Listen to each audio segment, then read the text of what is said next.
Hello, what have we here?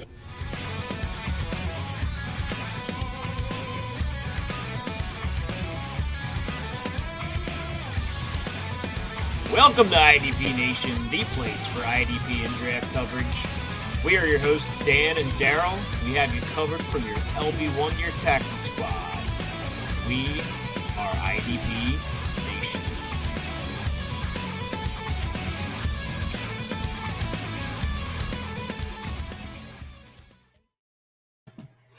Welcome to IDP Nation. We are going live tonight. I am your host, Hollywood, or Daryl, as some of you know me by. I'll be joined here in a few minutes with my co-host. He's running just a little behind. Kind of spur of the moment, we threw something together. We wanted to, with playoff season in full swing, we wanted to do a live watch-in with the game tonight. So we're going to be just sitting around watching the game, watching some of our fantasy teams, see how they do or don't do, and we'll just be talking about the week coming soon. So if you've got any questions or anything you want us to go over, or if you're already out of the playoffs and you're looking forward towards draft season, we can cover that too. So get those questions coming into us. And like I said, my buddy Kyle will be here in just a minute. So he's asking right now. So let me get this link over to him. And we'll get him in here, and we'll fire away. So the Steelers and Ravens Steelers and the Bengals are playing tonight. So should be an interesting game. I know I personally have some stake in this game, fantasy wise, and on the DFS side. So. Hopefully everything works out just right. In my home league, 8 points down, and I have Mike Hilton to go. So I need a little bit, or Mike Hilton, I'm messing up. JC Bates going, so I need him. Here's our buddy Kyle. Hey, Kyle. Hey, what's up, Hollywood? We just started. I went through the intro and told him we could just kind of threw this together last minute and do a little live watch tonight with our game, go over our fantasy teams and what we need, what we don't need. Told them to send questions. If they're out of the playoffs, maybe that we can help them with some draft stuff, getting ready for next year and all that good stuff. So how's it been, man? Been good, man. Sounds like a plan. No, been good. Ready to watch some football after a long Monday. Yep, we timed that just about right. Looks like they've just got started here, so everything's looking good. I've got all my stuff ready, got my beverages ready, so yep. Should be a good time. Right on. You got any games coming down to tonight? Yeah, actually my home league, I was talking about it. Okay. I'm down 8 points. He's in the clubhouse with the lead, and I still have Jesse Bates to go, so Jesse Bates, right on. Yeah, I went back and looked for what he did the last time he played Pittsburgh, and he actually scored 10. So if I can get that kind of performance out of him again tonight, then I'm in the championship. Yeah, I'm in the championship game. How about yourself? I got one game. It's just offense, a work league where I am up by 22, I think, and the guy I'm playing has Juju left. So that's. Yeah, that one should be interesting. I think that's the closest one I have. I've either won or lost pretty much in the other ones. But yeah, I didn't fare so well in some of my other ones. I had four that I kind of had to get well. I had four that I thought maybe I could do. One of them was the listener league too, and it looks like unless a miracle happens, I'm probably done there. My home league I just talked about. I was in another league, the one I told you about last week, where I made it as the 8th seed and knocked off the 1 seed. Yep. I think I used up all my bullets last week because it looks like I'm going to come up a little bit short this week.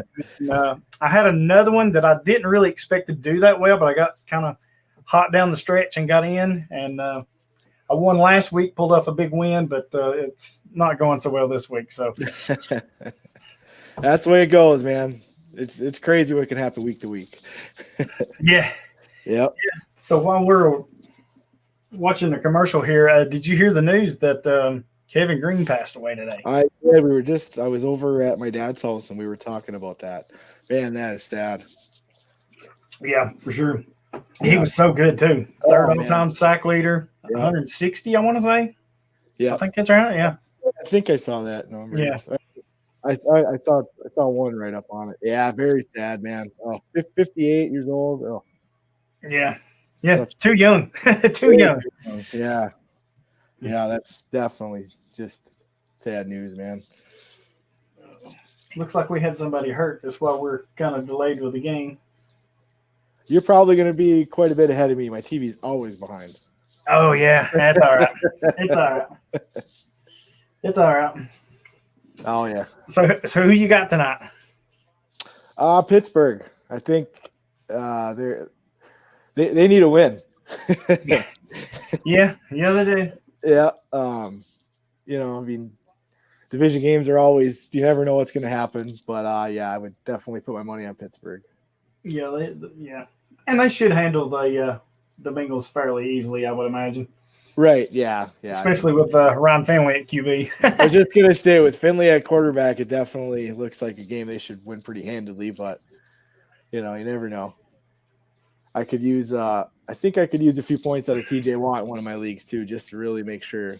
Oh, okay. So that would be cool. I'd like to see Alex Highsmith have a good game too. Yeah, I would. I've actually, him and Mike Hilton. I have a few games with where Mike Hilton can bail me out. He needs a big game, but I think if he has a big game, I can win one. So yep. So we'll see how it goes here. Oh, I see we got Sean in the chat. Well, thanks, Sean. Sean, we don't know no Sean. Thank you, Sean.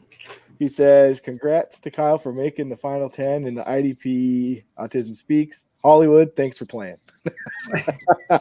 Yeah, I get the competition trophy or showing up trophy, whatever you call it. Well, but thanks, Sean. Yeah. I was fortunate to have DeForest Buckner on my team, so that helped a lot. Oh, wow. Yeah. Wow. I got the goose egg out of Max Crosby, but Buckner picked me up. Nice. Yeah. Yeah, I made it to – actually, I need to go back and check. I made it to the final 4 in Coach's autism eliminator, and I haven't looked back to see how I did last week. Oh, right on. Yeah, I'm still alive in the one I'm in too. Be nice to win something. I know, right? Yeah, it's been a horrible year for me. I have a balance of teams that are doing really well and then teams that are just out of it. So it's been one or the other, it seems, for me this year. Yeah, I've had a couple big teams that I thought would do really well, and they just crapped the bed on me. And then some of the others that I didn't expect, they've done pretty good. Yeah. So yeah, I got one team that started off super slow, and I thought was going to be a team I was going to have to sell pieces on, for picks and whatnot, that just completely flipped, and it's going to make it to the finals. I did not see it coming. Right. So you just never know sometimes. So when you're eliminated,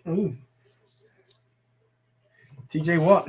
Anyway, when you're eliminated like that early in your leagues, do you immediately start selling some of your pieces off, making moves, or do you kind of wait for the off season, everything to kind of settle down?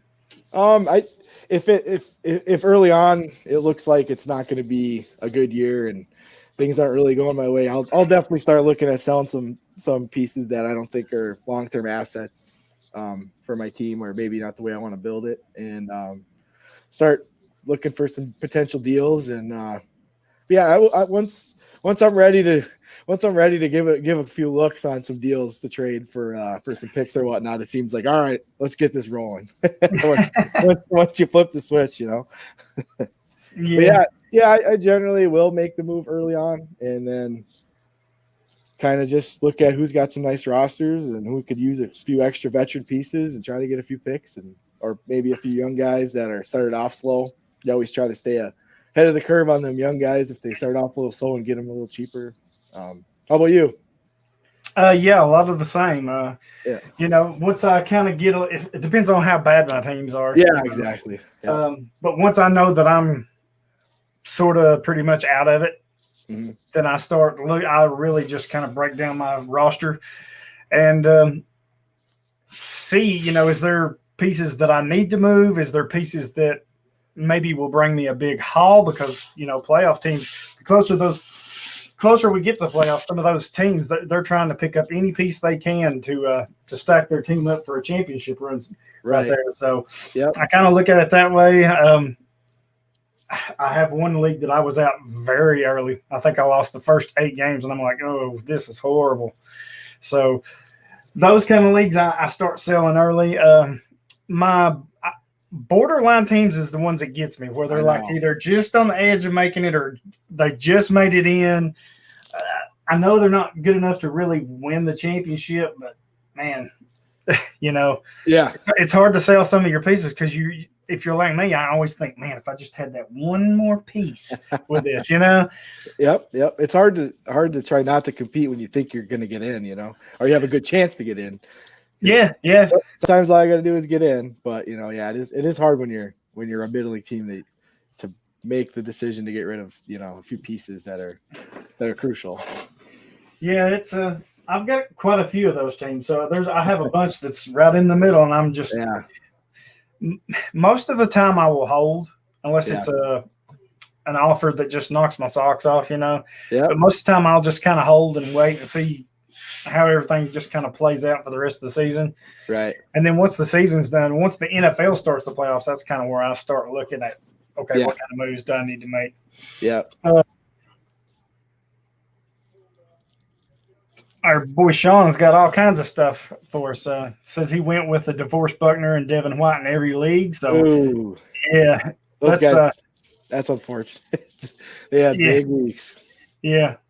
Devin White in my home league I was talking about, he's one of the reasons that I've made it this close tonight because he scored like 30 in that league with those 3 sacks and everything. So he had a monster week. Oh, man, he was all over the place. Yep, he had a monster game.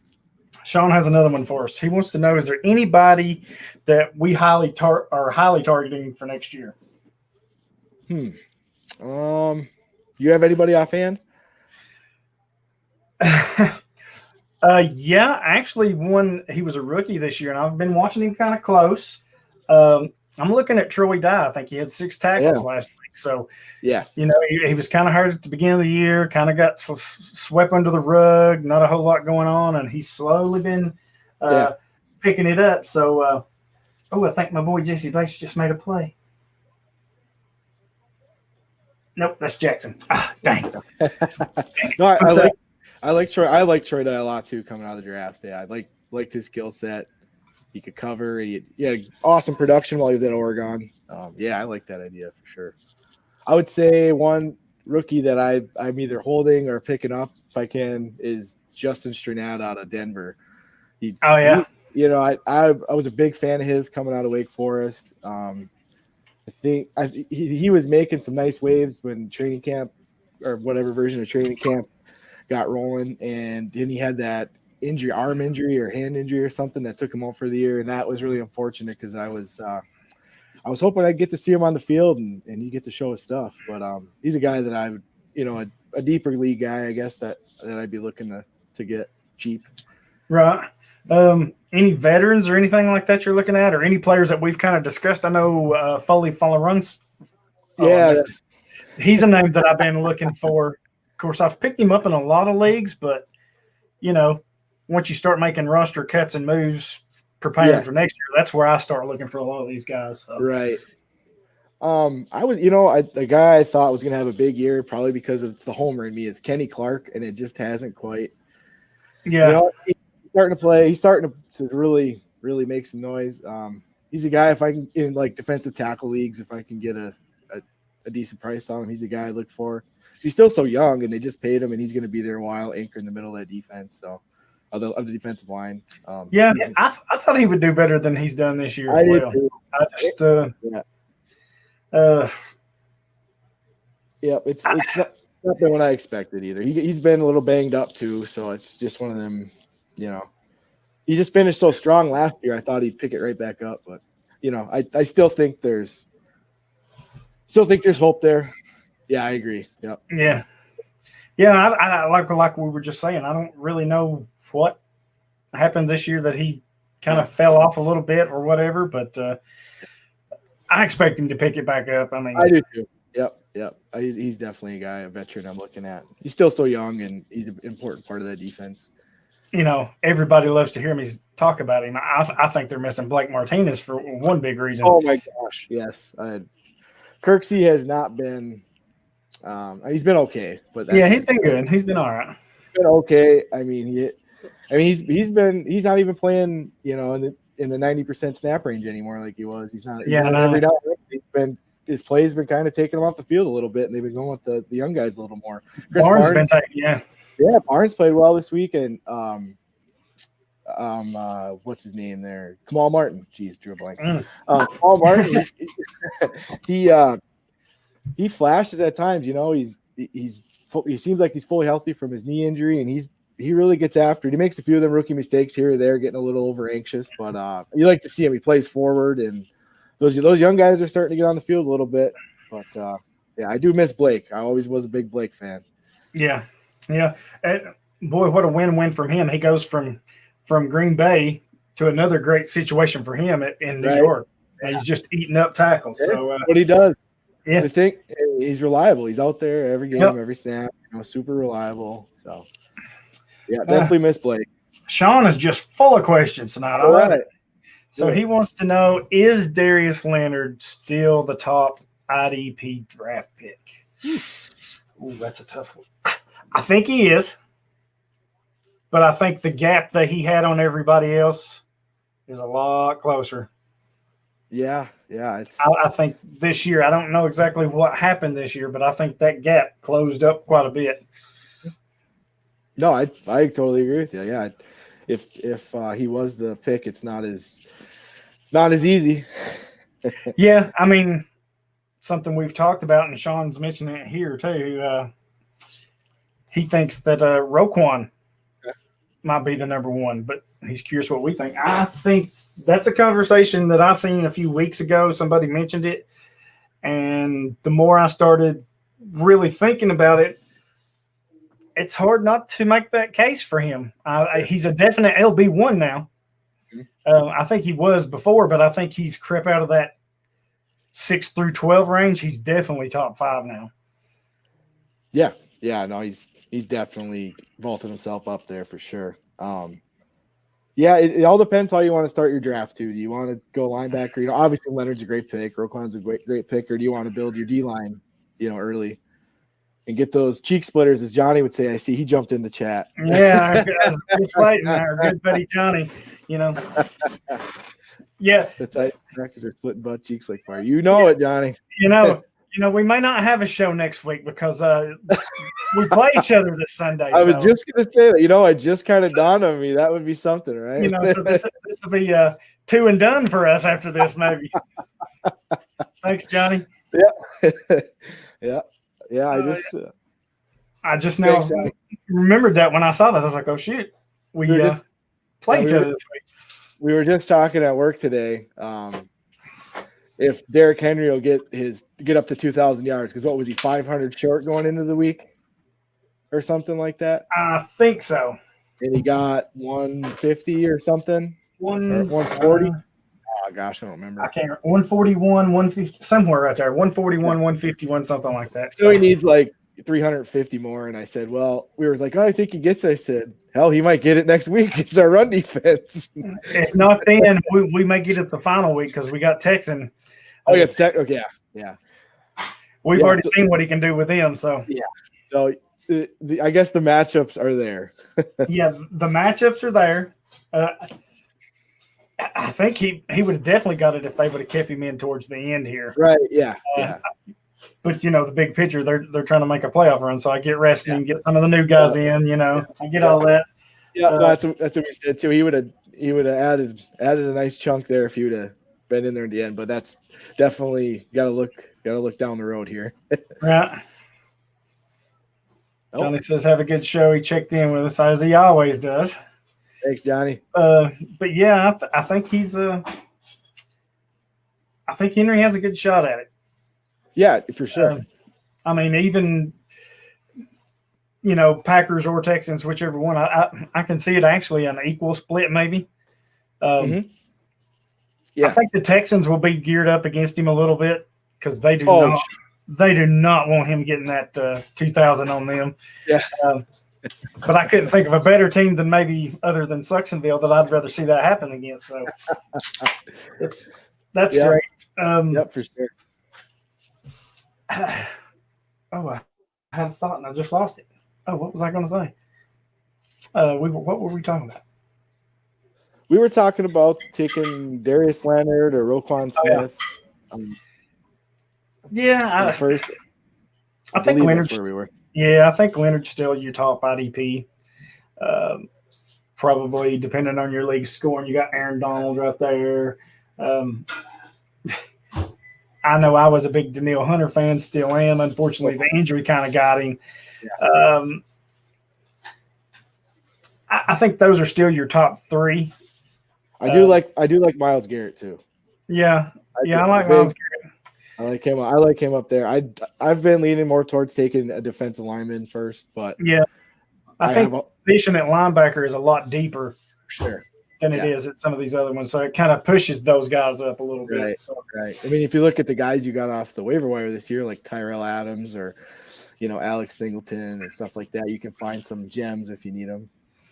So Joe E wants to know, he's like Myles Garrett, Nick Bosa, Chase Young. Who do you think has the closest to a J.J. Watt career? I'm gonna go with Myles Garrett. It's tough. That is really tough. I'm going to take Myles Garrett, though. I'm a big fan of his, and gosh, part of me wants to say Chase Young, though. Yeah. I mean, he's so young, no pun intended there. But man, he is so good. 2 weeks ago, he picks up that fumble and runs like a madman for a touchdown. I'm like, dudes that size shouldn't be doing that, Yeah, exactly.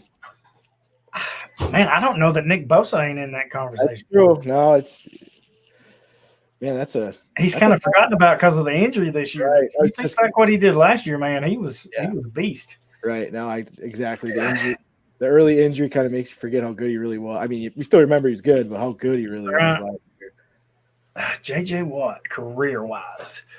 I'm gonna pick Myles Garrett. I don't know how much. That's not a bad pick. It's I'm sitting here thinking Garrett's kind of got a jump on the other two already. So exactly. So you kind of know what he's doing, but you know what? I think it's going to be. I'm going to go Nick Bosa here. Okay. Yeah, I could see it. Career-wise, I think he's. Oh, see, I don't know. I start thinking about the other ones now, and I just like Bosa with that defense. If he stays there, then I think it's him because he fits perfectly there. But hard to argue Myles Garrett or Chase Young, either one of them. So yeah, no, I agree. All really good young players. Yeah, absolutely. Looks like Cincinnati is driving here. Oh yeah. And to piggyback on one of our answers earlier, in Dingus's eliminator, I am still alive. So it's down to one. There's three of us left, so I'm in the final three now. All right. Yep. So I need to check out the scoring here. Let's see here. I may be about to win this thing. Let's see. I've got 368 right now, so that's ooh. I need somebody to score. Do I have anybody playing? I might be eliminated this week then. Ooh, that's not good. I forgot I'm still alive in the one I'm in too, so I'm trying to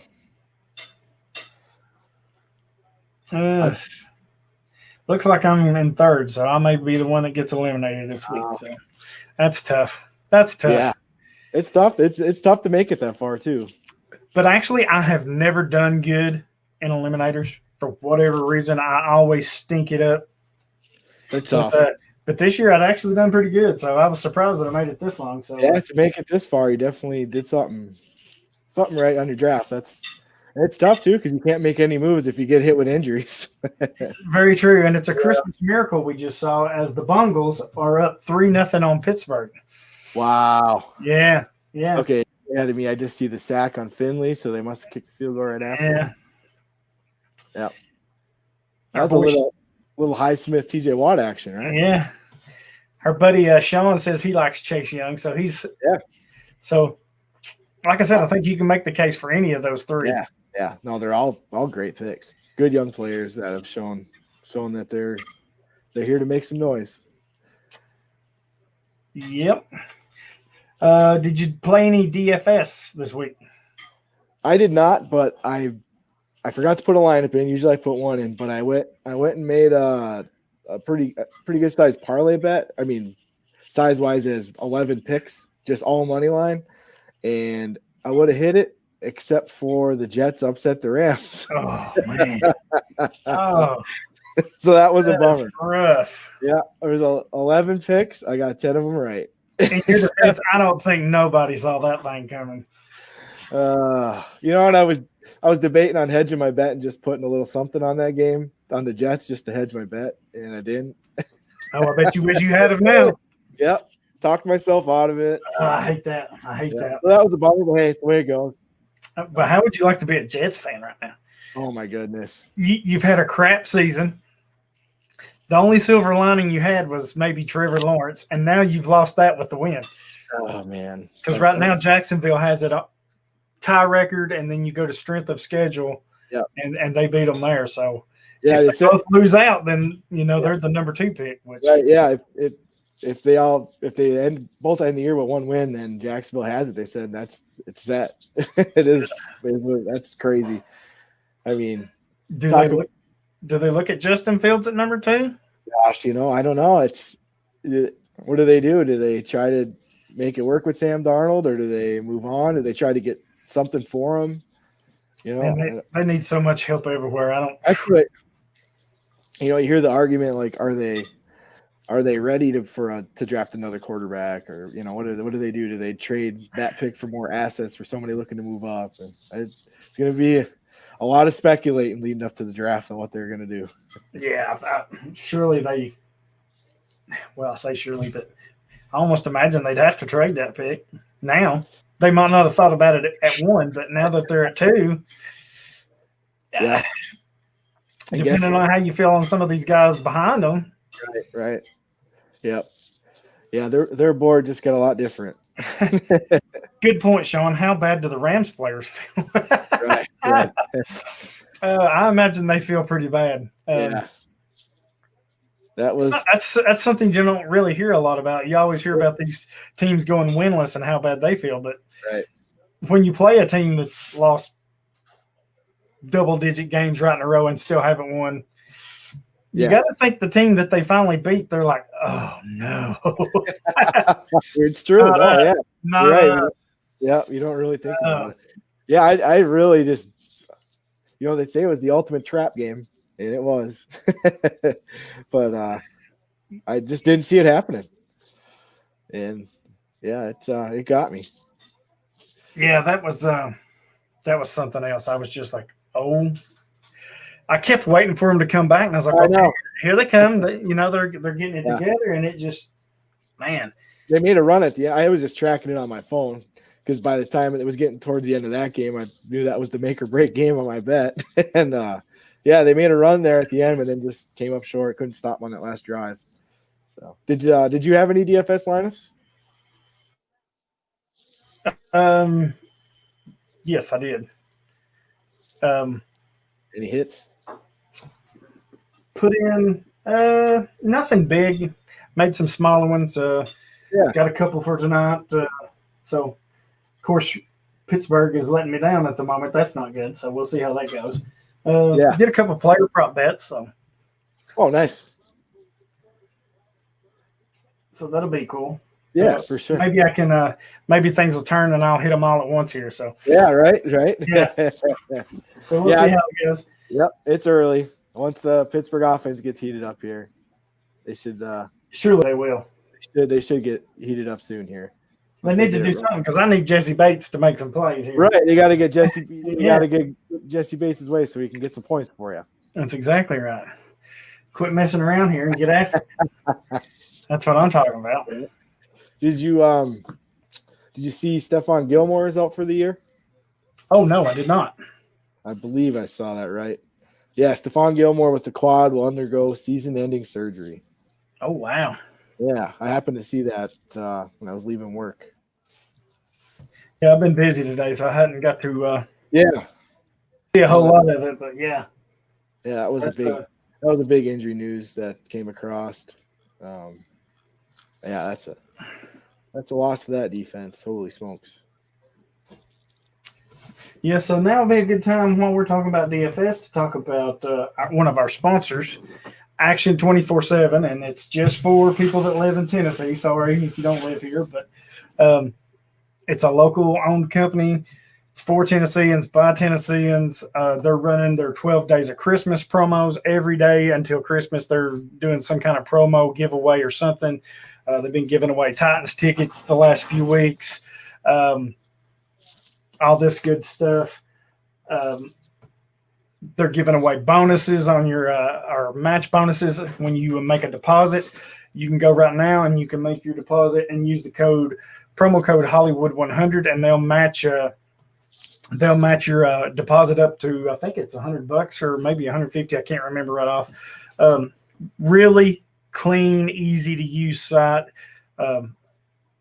If you like to just play for fun, they have a free option there too. I mean, you can bet on anything. I was actually looking at it yesterday. Baseball, basketball, football, hockey, ping pong. Ping pong. Yeah, so if you know your professional ping pong, you can go bet on that. MMA, all that good stuff. Just be sure to use our code, and they'll match your deposit and help them out, and hopefully you'll win mountains of money. Right on. So we thank them. They're all the time, like I said, they're all the time promoting something. So be sure to follow my Twitter page because I'm always retweeting and helping them out there. So go look for that. But yeah, awesome stuff. I see Coach Dingus is in the chat. Where's the invite, Doughboys? He said that as plural, like there's two of us. And yes, experts only. That's why you're not here. Which got a good giggle from Sean there. So, Coach always got to take a jab at me when he can. He is, he is. Yeah. That's how he rolls. That's why you can't take him nowhere. You can't take him anywhere. Yeah, you guys always have a good back and forth. Well, most of the time. Depends on how wound up he gets me. You're right. He knows how to do that very well. Oh yeah. He must be talking to Dan or something. I'm shocked that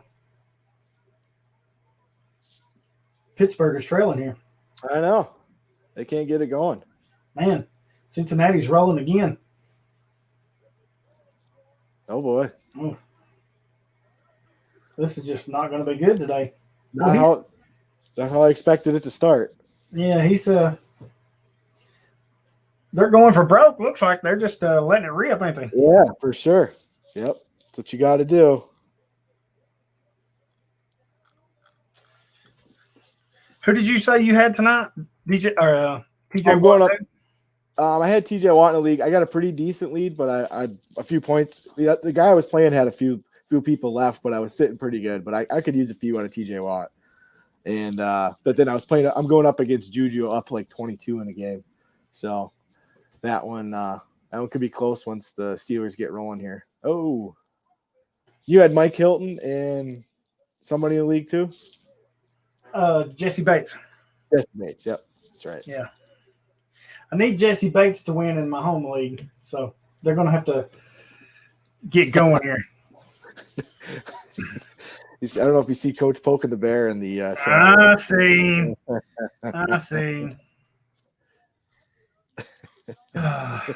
He's like a bad itch that you just can't reach, Did you watch him get waxed? Did you see No, that? I saw some pictures of it or whatever, but I've not went back and watched the thing yet. Oh man, that looked painful. Yeah, and not something I'm ever going to do. I'm just going to take. Hey, him and Chase both did it. And, I did see some of Chase's because I think Yeah. he had a few. Man, that looked so freaking painful. yeah, both of them are red as could be. And but all the money went to an awesome cause too. The No Kid Hungry, that was cool.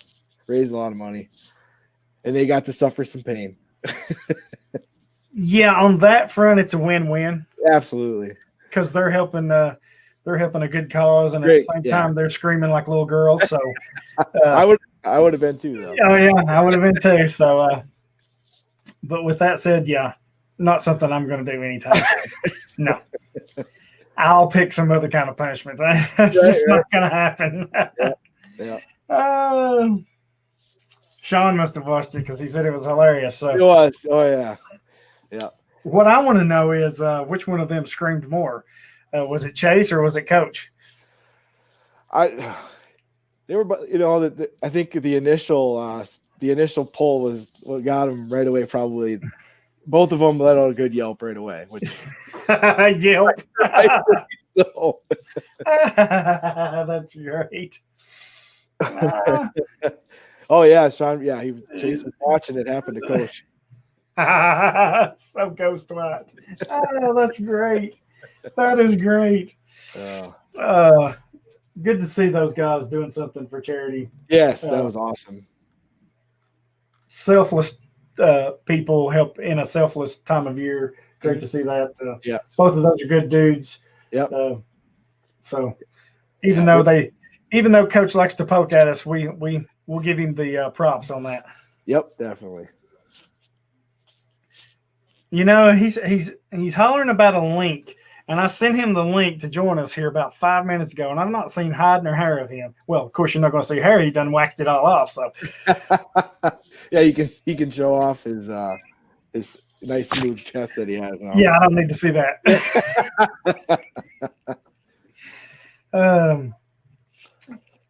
So, who are some rookies you're kind of targeting for the draft this year? Who's your main guy? Who do you think's the top one? Without knowing where they're going, how they test, your initial thought. I love Micah Parsons. I know that's the easy way out, but I am just a huge fan. The dude can do it all. Yeah, I mean, might be easy, but it's the correct answer, I think. Yeah, it is. I think he is going to be a stud, and just really enjoy watching his tape. That's for sure. Anybody else up there for you that? I heard something that's not good. I heard speak of the devil. I'm gonna so regret clicking this button, but hey, whatever. Here it is. Here it is. Oh, now we just improved the show 10 times. Oh God. Oh man. We were just talking about you and Chasey there getting waxed. Oh, that was fantastic. I'm just trying to get my audio here all figured out. Probably sounds a little weird here right now coming in. So, Well, it looks a little weird too because I see like half your face, which is kind of freaky. well, it's because you got the weird. Who does the vertical? Who does the vertical looks? How about that? I think we just lost 12 followers. We had 12. I was hoping you'd bring a few over. He's not even listening. Oh, can you hear us now? Let's see. I'm just trying to get the audio. Whoa. Almost an interception. Oh. Ooh-wee. Jermaine Pratt almost picked it right there. Oh, really?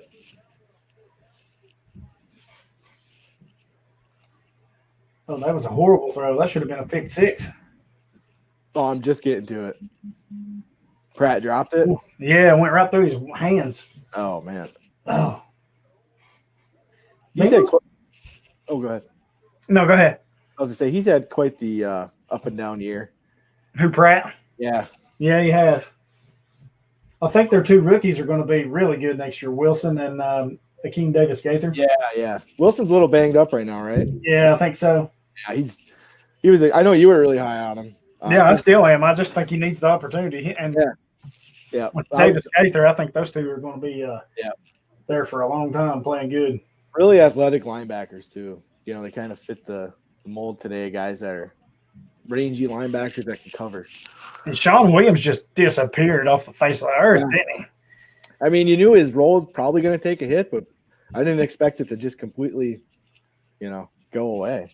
Yeah, and I was kind of thinking more along the lines he would slide down in the box, play some linebacker a little bit, and man, he's done nothing. He's just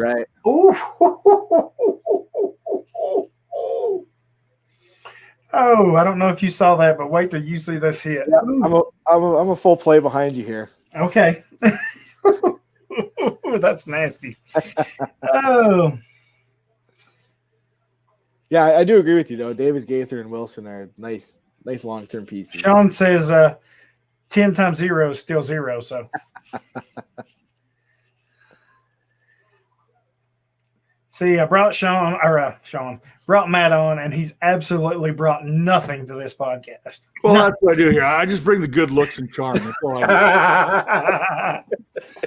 Oh. He's more than just a mustache. Yes, Sean, that was a huge hit. Big O hit. Oh, yeah, there it is. Woo. Yeah. Kyle lives in the past. He's like a good 3 or 4 plays behind the rest of us when it comes to this kind of stuff. So you're not wrong. Can you hear yourselves talking right now?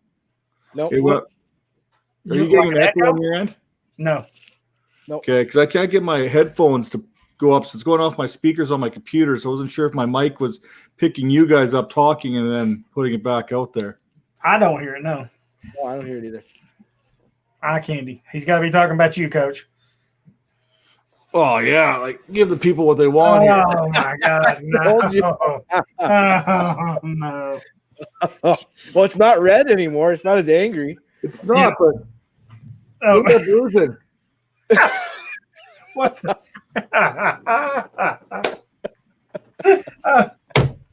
I can't. I'm done. How bad did it hurt?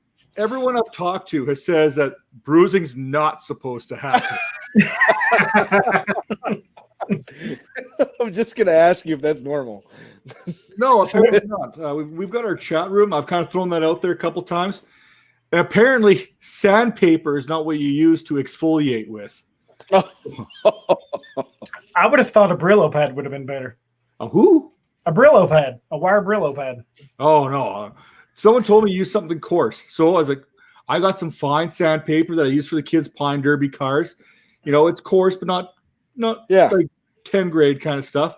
Rub that on myself a little bit. Don't get it on your nipples, by the way. Sandpaper on your nipples, regardless of how fine it is, still stays a little bit. And it's funny that you mentioned my mustache because I've actually put that on the line today too. If we hit $250 going into donations, again for No Kid Hungry, I'll lose the stash tonight. Okay, where are you sitting currently? 0. Wait, am I supposed to tweet that out?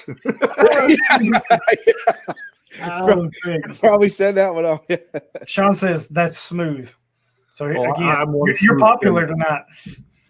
Well, it's after dark. It's IDP after dark. It's like the Pac-12 here, right? Yep. Right. Yep. Or Pac-10, Pac-12, whatever we're at nowadays. Yep. Kind of going back to the Sean Bell. They brought in Sean Williams. Oh, Juju, you bitch! How'd that feel? So you know what's happening right now? You know why this game is going the way it is? Because Juju decided to do a stupid little dance on the Bengals logo during warm-ups before the game. Oh, did he? That's why we're getting some bad juju for the Steelers right now. Wow, I did not know. You don't think those Steelers or the Bengals players were sitting in the locker room watching him act a fool? Oh, yeah, they're watching. Oh, yeah. And, Joey says, they brought in Von Bell, so either Bates or Williams was going. It wasn't going to be Bates, I promise you. For sure. And Von Bell either. Yeah, that was pretty I'm just surprised that Williams hasn't had some kind of a role. Right. I just did not expect him to fall completely off the face of the earth. So he's got to be gone next year somewhere. Right. I don't know what his contract is. I don't know if it's up or how much it is, but surely they try to trade him or something if it's not up. So we've seen this time and time again, especially. Here's the pregame. All right, here you're acting like a fool. Oh my goodness. Oh no, he didn't. Yeah. Oh yeah. I get it. He's entertaining. He's got fans, but that's exactly why he just got punched or smacked right in the mouth there by Von Bell. Guaranteed. Yeah, and he almost got it on the logo too, so that would have been even better. Right. And that's why Von Bell, he's pulling the camera going, yeah, exactly. Yeah. That's what. Oh yeah, you can see him. Yeah, you can see him pointing. Look at Ryan Finley. Oh yeah, there it is. That was great. Oh my god! Anyway, you're talking Sean Williams there. He's going to be an interesting offseason because we've seen safeties die after the season. Eric Berry. If you're not performing at a high level, you may be unemployed the next season. And you may have to wait at that safety position. If you're not elite of the elite, you may be waiting until a camp injury already. So he may have played himself out of a job until next November. Oh, yeah. Yeah, very true. Totally agree. It's a great point. Yeah, very true. I just thought with what Cincinnati had, they would have used him somewhere, down in the box at linebacker, maybe rotate them at safety a little bit, something. And man, he's just. Yeah, I thought maybe some sub package reps or something, but there's just nothing. Exactly. Nothing really going. Especially with the league, a lot of the teams in the league doing some of this 3 safety look. I just kind of thought they would be a role for him. I expected it to be less because I thought he would be the guy that was out, and I was right, but I just didn't see it being like this. So, for sure. Yes, Sean, I miss Eric Berry too. He was awesome. Man, he was so good. Yeah. I think just the injuries and stuff was just too much for him to overcome and teams to overlook, I think so. He was fun to watch. Yeah, he was. He was electric. I had a lot of safeties. I miss Sean Taylor too. Oh man. Whew. Yeah. What he could have been, what he was, but oh yeah. Remember when he lit up that punter at the Pro Bowl? That was great. Oh, that was something, man. Yeah, that's one of those highlights you just keep on seeing. Coach over there looking all serious, like he's taking notes and stuff. Actually, funny story. So I'm actually preparing. So remember my big announcement here last week about the FF honors? Yeah. I don't even remember yesterday, let alone last week. So right now, I originally started with a 2-hour show where I was giving these people about a 10-minute block to kind of talk about their charity, talk about their charity leagues, et cetera, et cetera. I have now extended into a 3-hour show.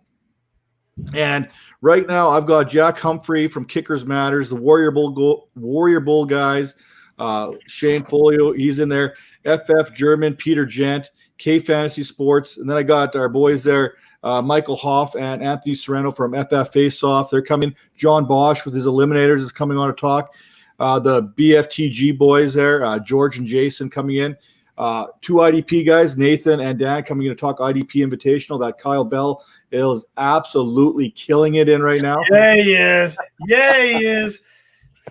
So they're going to come in and talk about Autism Speaks a little bit. And then we got Sal Lido coming on, hopefully with Kevin and Steve. Bob Lung is coming in, Consistency Report. Will Harris with the CNBBCL. And I'm still adding guys as we go right now. So it's crazy how quickly these slots are filling up to talk about the charity that's going on in the fantasy football community. And it doesn't have to be based on finances.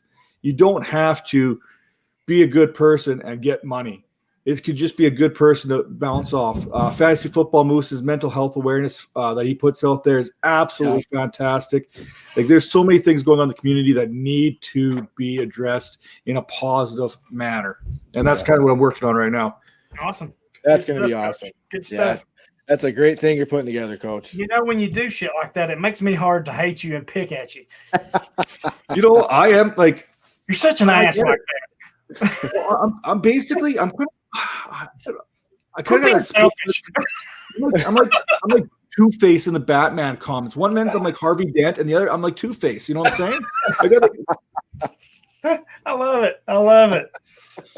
Flip a coin. I try to be a good person. I often fall short of that, but I do try to do it. But I have a reputation to uphold as well. So, does Dingus get Canadian subtitles on his football games?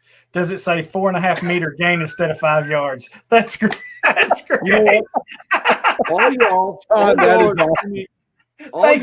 That was American here. I've basically kind of gone away from the metric system. On my phone is actually the temperature's in Fahrenheit, actually, so I can address you people. Wow, pretty good. You people. Now we're you people. On top of that, it gets better. Even my spelling is Americanized. It's seriously like we use like labor O-U-R, center S-E or C-E-N-T-R-E. We do certain things. The brewer. There's so many things in when I write, and this is why I hate writing, because I have to like write incorrectly. You right? Once a year, I put a little something together. What he does is 50 profiles this year. Oh shoot! No, that is not happening. Oh yeah, zero. That's happening. I'm going to say it right now. Zero chance I put 50. The guys we got going together for this DFD and this IDP draft magazine, we got some good guys together there, and we got enough time ahead of ourselves. It's not going to be a big push. I think it's going to be a good blend across the board this year for that kind of stuff. So absolutely, no, for sure. Yeah, I think we'll blow last year's completely out of the water. Well, just on the writing alone, like a lot of people got a lot. Woohoo, Gio Bernard! Hey, you're getting a thanks. Thanks for dumbing the writing down for us. You know what? Once you drop a U every once in a while, it gets there. Labor, honor. We throw a lot of U's in our words, right? Yeah, and Joey, Landon Collins, Jonathan Cyprian faded into nothing now. Collins, I still think there's a little hope. He's surprisingly, you don't think about it, but he's still kind of young. Landon Collins, yeah, he's young, and he was producing as one of the top safeties before his injury. But now no one's talking about it because he was injured so early in the season. And I know he's there for a while because he's just signed that big deal. So, and this was a question, I can't remember if we talked about this last week or a week before. What do they do now, Washington football team? What do they do now next year? Because with that contract, he's likely not going nowhere. They have Cameron Curl, so do they play both of them? I think you do. I'd be okay with the Collins Curl combo. Oh, that's got a t-shirt sound right there. That's like a Arby's special, the Collins Curl combo. I can't with you tonight. Whose bright idea was it to let you in here? I don't know. You're the one who sent the link. Well, that really wasn't for you. I was trying to send that to somebody else. Oh, shoot. I do like the Collins Curl combo, though. Yeah, I mean. Can I get fries with that? Yes. Supersize that. I mean, it makes sense to have both of them on the field. Yeah, I mean, Curl's just been outstanding. Who would have thought? Would there be any chance Collins moves to linebacker? I was just going to say, last week you brought that up. We were talking about Well, that. somebody, I forget where I seen it, but I had seen that as they had come and does he move to linebacker? And I was like, I don't know, but the more I think about it. I don't hate it. I don't either. I mean, they don't really have a lot at linebacker. Right. Well, I mean, this week they ran out Kalike Hudson, a rookie out of Michigan, and he's one of them tweeners. I mean, I don't know, size-wise, I mean, I'd like to see what him and Collins maybe they should just get their shit together and go to actually stay in that 4-3 defense, and then put Landon Collins there as your weak side linebacker there and let him go to town. Then you've also got your nickel linebacker if you need one. He's already in the lineup. So right. When he's playing safety, he's in the box 90% of the time anyway. Right. Exactly. Yeah. He's not out there to play deep. So why not just leave him there full time? That solves your problem there on the back end with Curl because you're not missing anything. So, and Sean, he said he'll take a liter of color with that combo.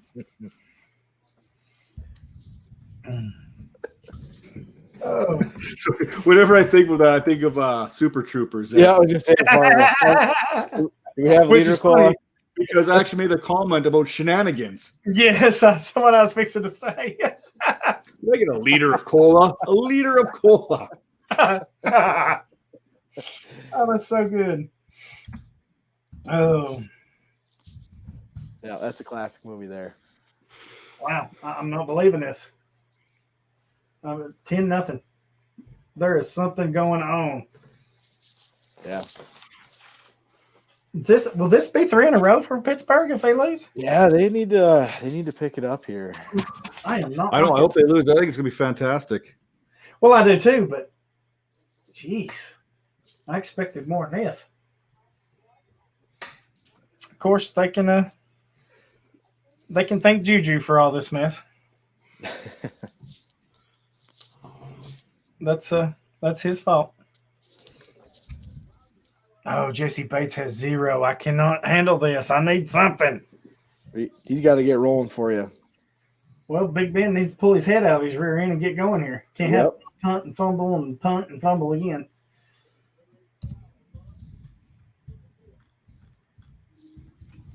Coach looking all busy over there. Trying to. In Joey's question there, he brought up Jonathan Cyprian with Landon Collins there. Boy, he had Jonathan Cyprian. He had some big years in Jacksonville, and then like he said, they just well, they went to Tennessee. Yeah, that's where it fell off. Yeah. He had some. I nice think he did have one pretty good year in Tennessee. Then he got hurt. And he got taken out he missed the whole season, and then he just. And here's one right now I want to ask you, and especially Hollywood. What is Kenny Vaccaro's future? Yeah. Because at the beginning of the year, we were talking like Vaccaro was done after this year, and he's put a very solid season yet again together. Didn't they sign him back? He's just on a 1-year deal, I think, ain't he? Yeah, and they signed him late too, didn't they? Yeah. So I think they bring him back. You don't think Amani Hooker? I think they like him, but I don't think he's ready to take over just yet. Yeah, I think that's kind of why you're seeing a lot of this 3 safety set stuff that they've been doing, like the Chargers did, like some other teams do. I mean, I like Hooker. I think he'll be a good safety, but I think for now, I think he needs maybe another year. And Vaccaro's a good complement to what Byard does. You know, they're 2 different players, so I think they fit well with each other. They play well with each other. If they don't bring him back, somebody's going to sign. He's going to get paid one way or the other. I think somebody's going to sign him. He's not going to have to wait like he did last year. Do you think they resign? Isn't Jayon Brown a free agent after the year? Where's Jay Waltner when we need him? Where's Jay Waltner? I know. I'm not 100%, but I thought he might be. But Mr. Capology himself. Where is he? I want to say, let me see if I can figure that out here for you. I want to say that sounds right. That he's and then you got this is Kevin Long. Kevin Long's been playing pretty well. So I'm curious what they. See, last year they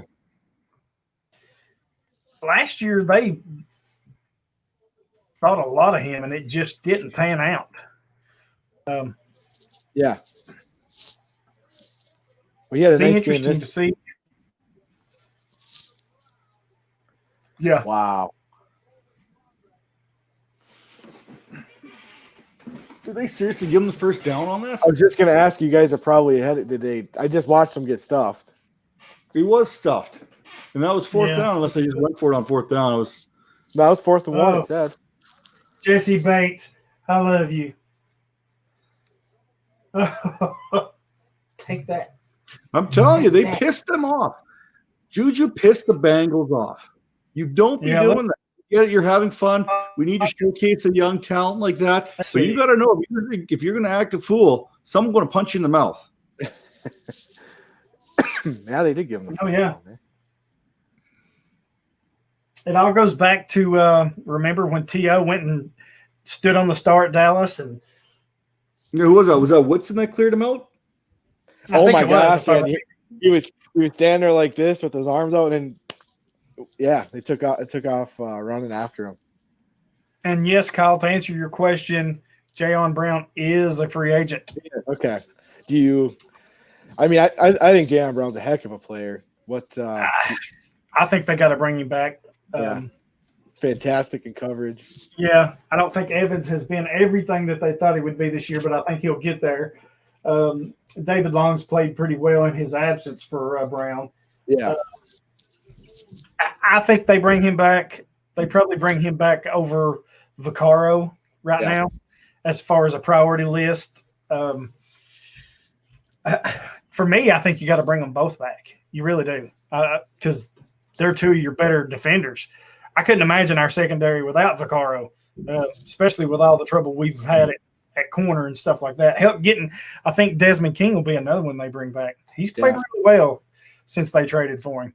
I don't know what his contract is, but I think that's another one. But yeah, Brown is a free agent, underpaid too, because he was just making $735,000 this year. So last year of his rookie deal, then he's been really good for them, for you guys.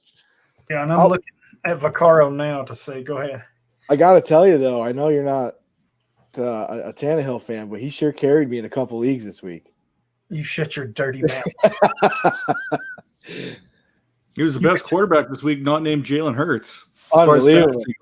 Yeah, I had him going for me in 2 leagues. Oh, my God. I have a bone to pick right now with the Tennessee Titans and the people of America right now. While I do not discredit A.J. Brown or his claim to be a Pro Bowler, how does the number 2 receiver on your team get Pro Bowl status?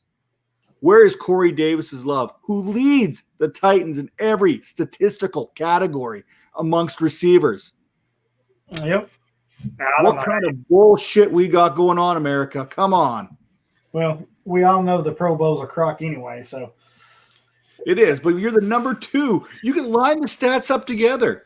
You're number 2, and everyone knows it's Pro Bowl is all about the stats. It is. It really is. Yep. Yeah. Well, it's a popularity contest is what it is. And how does my boy James Robinson get dogged? Number 4 in the league in all-purpose yards. Not even a sniff. Did you not just hear me say popularity contest? Jacksonville's never been popular at nothing except freaking losing. But you cannot discredit the soon-to-be led Trevor Lawrence, Jacksonville Jaguars running back. Soon to be led. Yeah. Yes, Sean, the Steelers suck. I agree. So I'm in a league right now. I actually was kind of scared here right now. I'm in a semifinal matchup. Go ahead, Snell. Do what you got to do. I've got my guys done. I put up a whopping 194 points, the most all year. Leads the league. I've led the league in points, but I barely snuck in the playoffs because that stupid win-loss crap. And we have a thing where you only get in based on your record, not based on points for. So I barely stuck in the playoffs. I'm playing the number 1 seed, and I was up 194 to 164 going to this matchup. Meaning Ben Roethlisberger, if he throws for 4 touchdowns at 333 yards, give or take, I lose. Which that is very possible playing the Bengals. Not the way he's playing right now. No. So I need this first half to hurry up and end and stay the way it is. Yeah, you need that clock to keep rolling. Yeah. Kind of piggybacking here, we're getting a little behind. Sean wants to know, do we bring back Clowney? Why?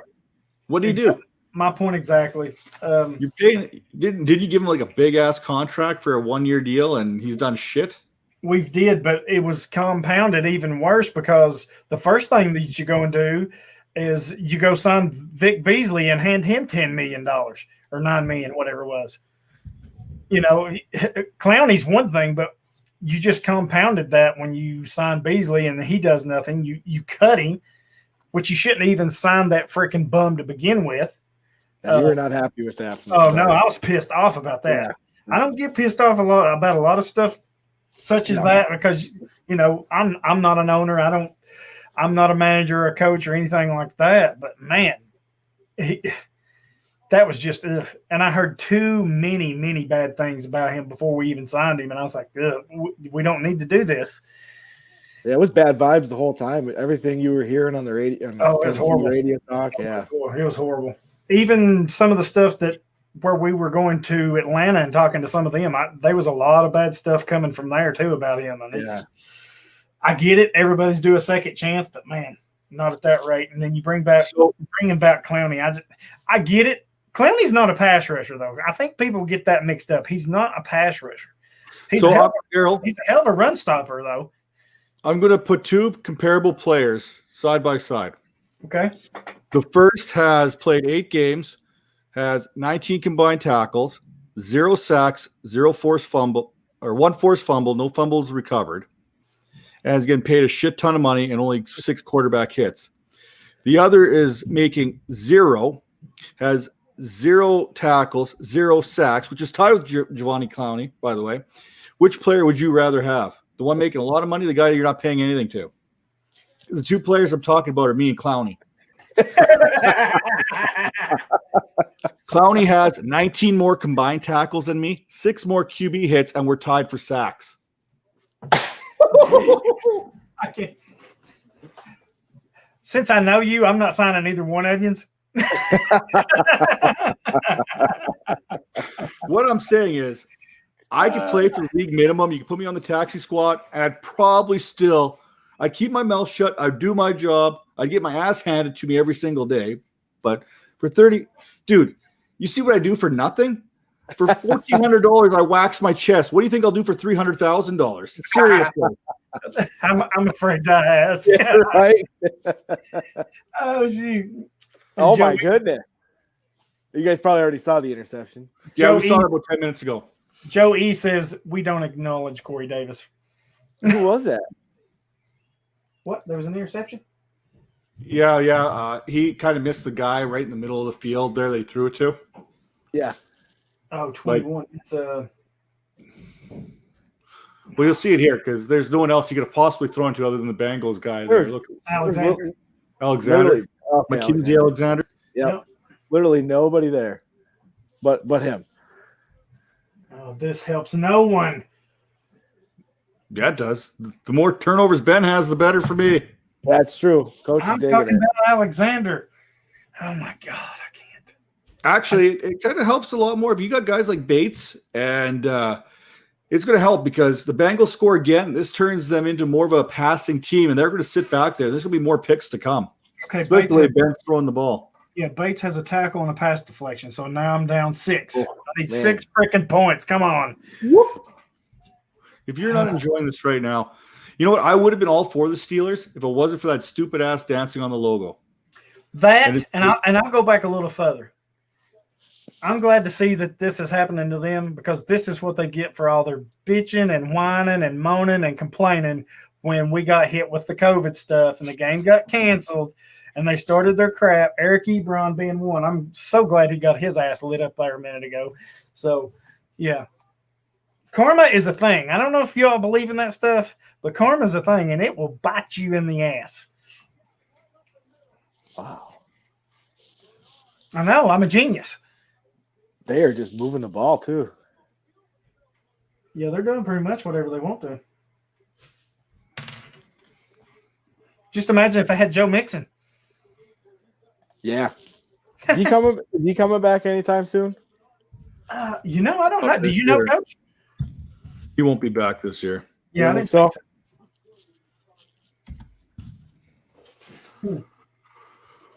Ryan Finley, the next Tom Brady. He's been around a while, though, ain't he? Hasn't Finley been around a while? Ryan Finley, he came out, was he NC State 3 years ago? And if anyone's asking, I did start Gio Bernard this week. Nice. I'm guessing he scored again? Yes. You'll find out in 10 minutes. This is just me and Coach's show. You just sit up there and watch. Sean says Alexander was wide open and didn't drop the ball. There you go. There you go. Open. I don't know how Ben didn't see him there. Jeez. Man. They're making them look silly. That was a nice route by Gio. I finally just saw it. It was just a little stop route. That's all it was. Yeah, nice little route. Yeah, it was. Just a little stutter and boom. When's his contract up? He's got a couple of years left there. He just signed a decent contract about 2 years ago, even though right around the same time they gave Mixon his nice little deal. Or the year before Mixon. So Mixon got his this year. So Bernard got it the year before. And it was a healthy contract they gave him. Like not a backup running back type contract. Kind of in between starter and backup. Looks like $4 million per year. He's signed through next year. Yeah. He signed a 2-year, $10.3 million. So yeah. If he continues to play like this, I think somebody takes a run at him. Well, I don't know why a team like Buffalo wouldn't consider it. They don't have any running backs. Right. Actually, if I'm Buffalo, if I'm any team looking for a running back right now, I'm looking for Gus Edwards. Yeah, he's been good. I was actually listening to Pittsburgh radio today, and somebody had called in talking about some of the offensive weapons that Pittsburgh needed, like looking ahead, like, how much longer do you want to roll with Big Ben before you try to look for a quarterback? And James Conner was mentioned not being back next year, and the caller mentioned, hey, we should go look at Baltimore's number 3 guy, Gus Edwards, and bring him in there, which would be amazing for Pittsburgh. But Baltimore ain't giving him to Pittsburgh. No. Well, it's not going to matter. I think Edwards is a free agent, I believe, after this year. Oh, is he? That's what he'd have, yeah. Yeah, well, there you go. I'm sure Pittsburgh. He might be restricted. I'm not sure if he's restricted or not, but let me see if I can find out here. Yeah. You got both the Green Bay's running backs are going to be free agents, so that's going to be an interesting situation for us there. And I don't see them retaining both of them. Nope, I don't either. Yeah, but surely to goodness they're keeping Jones. I would think so. I would. Grief. I'd hate to see him go. He brings a whole nother level. But what we're seeing right now, these contracts that going out to the running backs, it's not been paying dividends for these teams. No. Ezekiel Elliott went to absolute shit, and Tony Pollard actually looks like the better back of the two right now. Mm-hmm. Yeah. Oh, and get this. I just traded a couple weeks ago in one of our listener leagues. I just traded for Tony Pollard, and I only gave up Kalon Farrell. So winner. Yeah, I like that deal. Yeah, and to answer the question, Gus Edwards is a restricted free agent next year. Yeah, after this season. So, Sean says, "Don't forget Todd Gurley will be out there." Todd Gurley is being replaced as we speak by Ito Smith. Smith, the new lead back, and I'm surprised they didn't roll with him sooner.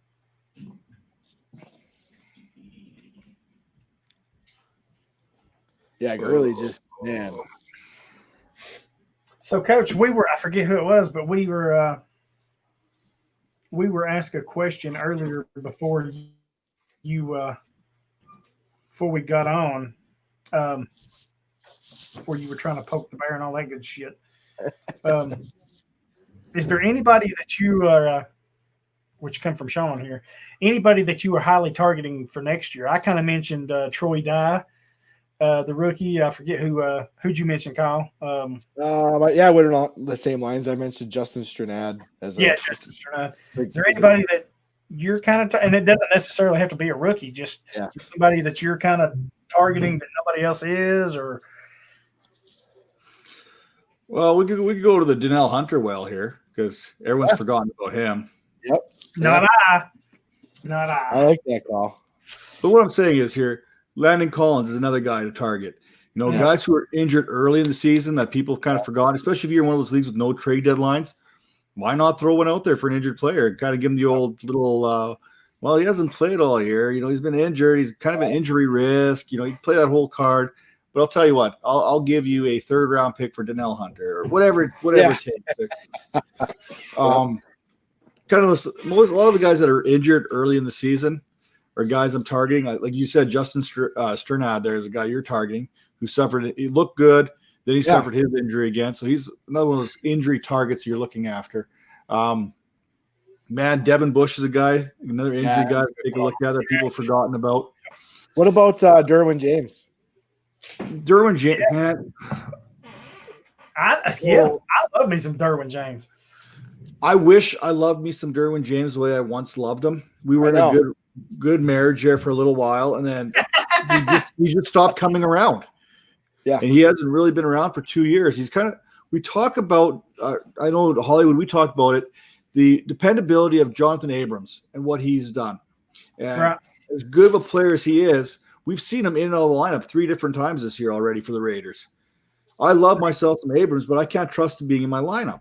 Well, Derwin James, whether it's right or not, is starting to fall into that pattern. And don't get me wrong, I will go out there. He's falling into the Keanu Neal talk. Keanu Neal's been good this year as well. Let's not forget that he's come back and looked good. But Keanu Neal had 2 injured seasons before he started coming back this year. Derwin James is coming off his 2nd injured season. Yeah. So is next year the year to go for him? Absolutely. Well, you know what? He's a safety. He's probably not going to cost you a whole lot in IDP leagues. He's a DB, so people kind of sit back. He's been injured. You might be able to get a nice little buy low on him. I'm buying him right now if I can. Yeah, absolutely. So he's a guy I would target, and no risk it, no biscuit kind of guy. And with the understanding that he's been out the last 2 years, there's no guarantee he's going to be in your lineup more than 3 games next year. Right. Just like Keanu Neal. Keanu Neal. Keanu Neal was a guy I absolutely loved. I love Keanu Neal, and I've kept him on my roster. Jonathan Abrams kept him on my roster. Derwin James, I've kept him on my roster because I believe in the talent. But the durability has to creep into your mind. And whoever owns Derwin James at this point, that durability concern has to be in their mind right now, and it has to be pretty high. So this is the time to slide in like a snake and get your man. We call it the good old Viper Strike on Derwin James. A Viper Strike. There it is. Whoa. Strike fast, strike hard, no mercy. Mercy. Yeah. We've run the full gamut here. We went from the Flash show earlier to Viper Strike. I don't even know where we're going to go next year. Well, you're lucky I didn't show you the real Viper Strike because that's okay. We're good. I promise we're good. Are you sure you want to see Snakey? We're good. I promise. Shoot. I'm just waiting for this Jesse Bates pick to happen, and Daryl will go jumping out of his chair. I may scream bloody murder. Yeah, I'm still down 6. So yeah. Trying to go back. Well, maybe somebody else needs some more questions. Another question we got, Coach. Do you think Darius Leonard is still the top IDP draft pick? No. I said yes, but I also said the gap between him and everybody else is a hell of a lot closer than it used to be. I think he's still, for now, is your top choice. Leonard's probably still up, Leonard and Aaron Donald's probably still up there. I don't think the gap is there what it used to be. Maybe the injury or whatever.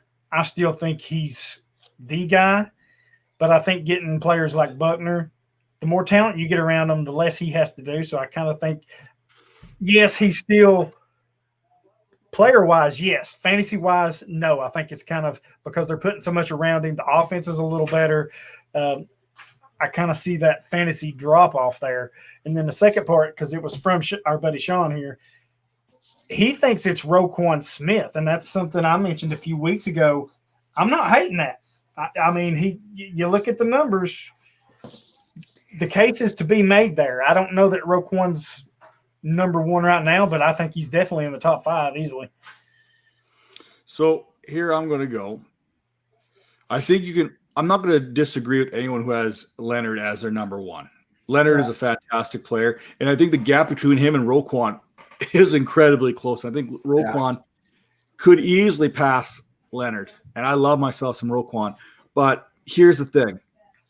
If we're in the D tackle league, Aaron Donald is 101, no doubt about it. If it's points extra for defensive tackles, you can't look past what he can do. 12 sacks or whatever he's got this year from the defensive tackle position is insane.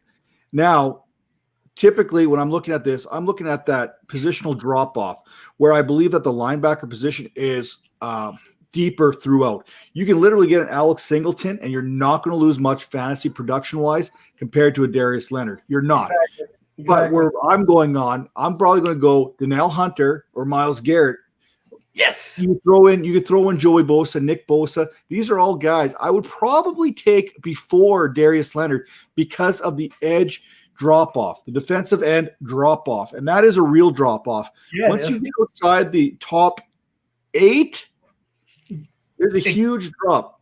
Exactly Now, what me and Kyle said. Me and Kyle both said the same thing. If you're in leagues that play defensive tackle premiums or defensive ends, the drop off in tiers and not even a tier, just from your top 2, 3 to the rest is so great that it forces those guys higher. So, yeah. And D tackle premium, you've got to get Aaron Donald as your 101. If you don't get Donald, Buckner, or Chris Jones, you're up shit creek without a paddle in D tackle premium leagues. You really are. And I wouldn't fault someone for going back-to-back D tackles in a D tackle premium with their picks if they can land a Buckner in the second round or Chris Jones in the second round, because then you're set. And I will take my chances on linebackers. We've seen this year grabbing linebackers off waivers has paid off for people. Terrell Adams. Then you got spot starters like Troy Reader you can grab for a week. Todd Davis to finish the year here. Hell, I won an IDP championship on the back of Jamar Chaney. Yeah. The old Eagles linebacker. That's a blast from the past. Wow. Yeah. And like you said, even at the top end, there's so many good ones. You know, you got Devin White, Devin Bush, you've got Levante David, you've got Zach Cunningham, you've got Blake Martinez, Bobby White. There is so many up there. Yep. It's almost like the position is watered down, so to speak. Good one, Coach. It's just kind of watered down, so to speak, in a way. That's exactly what me and Kyle said. Defensive end, and now that you said it with the defensive tackles, I'm not hating that either. I think because the top is so thin in those positions, it pushes them up. I think maybe kind of the same thing with safety a little bit. I think it kind of pushes up a little bit, some of those guys. Yeah. Yeah, no, I like when I draft safeties, generally either try to grab one of the top guys like Jamal Adams, Budda Baker, Derwin James when he's healthy, whatever. Or I just wait. I don't know what you guys do. I kind of just I'll wait for a while, then I'll try to target safety. Safety is such a weird position for me. It is because I'm all over the board with it. Me too. I kind of know where I know exactly where I stand with linebackers, D tackles, D ends. Safeties, I just kind of put them in there, piece them in as I go, if that makes sense. I have took them early and often. Yep. Trying to get those max points, with Adams and players like that. And then I've kind of said, you know what, I'm just going to wait. And I've kind of pieced it together with, maybe maybe like a Tyrann Mathieu and a Kenny Vaccaro combo, right. Or Harry Willis, the guy we talked about last week on the show. Yeah, or maybe I'll do a Kevin Byard and like a Jesse Bates. Now I do have a lot of Jesse Bates shares. I like him. So it's just now that you mention it, safety for me is just kind of weird. Because I don't really have I'm pretty much set on what I do and how I pick linebackers, D tackles, D ends, safeties. I just kind of piece it in there as I go. So just kind of go where you like the value. If you don't get the top, if you don't get the top end, where you see some value on a guy you like, just kind of. Because I think a lot of times, maybe it's just me or my leagues, but I kind of think that safeties are rich for a little more than the other positions. Just seems, people are so gung-ho on your Jamal Adams, on your Budda Bakers, that I hate to say that it outprices them because they're elite talents. Right. Difference makers, sure. Right. I just think you can maybe get a little better value if you wait, if that's the case, and see how it goes. But, yeah. Ooh, big game for the Steelers. if they lose this, they're tied with Buffalo. Yeah, and I think, did they play already, or are they playing next week? Oh, it's the Bills Steelers play. I can't remember if they played or not. Let me see if I can find it here. That's a good. Let's see here. And look at that, though. The Browns are right on their tails too. 10 wins. Well, that's even a bigger question here. The Browns could catch them, and I think they actually do. I was just going to ask you. Yeah.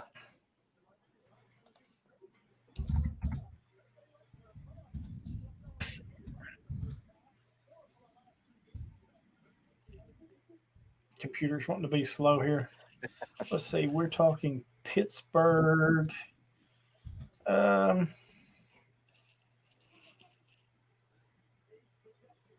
Okay. Oh, so Joey says Jordan Poyer get any love? How good's Poyer been this year? Oh, I love Poyer. He has carried he's been awesome. Yeah. Like Johnny always says, they played last week, remember? They lost 26-15 to Buffalo. So Buffalo's got the tiebreaker on them. Yep. Yeah. Because right now Pittsburgh has Cincinnati, of course, tonight. Then they at home versus Indy. Then they go to Cleveland. Then they go to Cleveland? Yes, they finish the season at Cleveland. Yes. Wow, it could come all down to that. I bet you Juju doesn't dance on the Browns logo. Probably not. If he does, Myles Garrett may whack him over the head with a helmet. Mike Tomlin might just whoop his ass at halftime. That would be great too. I'd pay to watch that. And I've seen it multiple times. But how great of a history does Pittsburgh have with their coaching staff? You go from Chuck Noll to Bill Cowher. Bill Cowher, yes, thank you. Yeah. Couldn't get it out. To Mike Tomlin. Yeah. 3 coaches in what, the last 40 plus years? 30 plus? Unbelievable. I can't remember how long Noel was there. He was there forever. Well, he was basically there all the 70s and the 80s. And yes, you're looking at 20 years at least. 90s. Yeah, he was there 20 years, and then Cowher was there for 10, 15, somewhere in there. So, yeah. They have gotten spoiled with the with coaches. Are we still in the first half? Yeah, we are. We have about 30 seconds left or less. Oh, my God. I need points. I'm dying here. I still need 6 freaking points. Well, I'm looking at my league right now that I need. So there's a difference. If I win this, I'm guaranteed $700. Ooh. Oh, nice. Nice. That should tell you what first place is worth. Just saying. Yeah. Wow. Well, I don't know if everyone's paid their entry fee this year, so let's be honest. I know they kind of gave an out clause to some people, and I don't know what they did. I wasn't paying much attention because honestly, my team was dog shit, I thought. So I really didn't think I'd be where I am. Well, let's talk about this team. It's non-IDP, but my quarterback position is literally Daniel Jones, Phillip Rivers, and Matt Ryan. Dak Prescott got hurt like beginning of the season. So is it super flex? Yeah, super flex. Wow. So that one kind of kicked me in the nuts off the get-go. In the offseason, I traded for Dalvin Cook to go with Chris Carson, Raheem Mostert, and Antonio Gibson. Well, Gibson's out. Mostert's out. So I'm like, not sure how that survived. And here is the most underrated wide receiver tandem ever. So at the trade deadline, I went out and I got Michael Thomas. That didn't really work out very well for me. But my team's been carried by Brandon Cooks, Corey Davis, Stephon Diggs. I've been the wide receivers to carry me. And then I've been using Kendrick Bourne every once in a while when Deebo Samuel's been out. Wow. Hey, you've been on the Corey Davis train the whole time, though. I have. I've been on let's be honest. I've been on the Corey Davis train since he got drafted. It's just, I know. It's about time he did something. Yeah. Yeah, and Cooks has been, he was out last week, but before that, he's been solid. And this week he had a decent game. Stephon Diggs, though, man, what a year. Yeah, so right now, the guy I'm playing, I'm just trying to pull this up here. He actually has Ben Roethlisberger, who's actually negative 3.24 right now because of the fumble lost and the interception. Yeah. Wow. So essentially, he needs to throw for 4 touchdowns and 350 yards in the second half. In a half of football. Yeah, it's looking good for you. It'll be about. I made 11 semifinals, and I think this is the only final I'm going to make. Oh wow! There's some tough breaks, or what? It's been a horrible. Oh man! A lot of those teams were led by Derek Carr. That was like straight off the bat. And I can't complain because Carr's got me where he got me. So yeah, I almost felt that injury when it happened.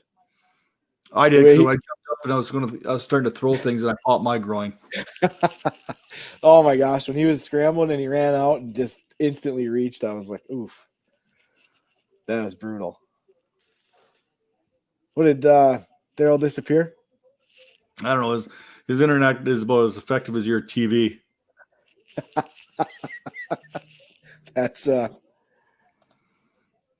power surge. TV. That's yeah. No, I'm literally like 5 minutes behind you guys. What do you say? Power surge? Yeah, power surge. He said. How about Jalen Hurts? You know what? I might have to eat some crow on this one yet. I said that this last week he probably have a little bit of a coming back down to earth game. Yeah, because it's film on him. But it was. Let's be honest. I'm not gonna eat too much crow because it was Arizona. Yeah, it's true. But he looked good. He really did. And my pre-draft process has him where I had him, and he's looking every bit the part. You got to remember in the draft magazine, I'm also the guy who had Joe Burrow at number 3. That's right. Yeah, you were talking about that today. Yeah, 2-1, right? 2-1, Herbert 2. How about that Herbert call? Herbert's looking good. I think I may have underrated him a little bit. Yeah. No, right. Yeah.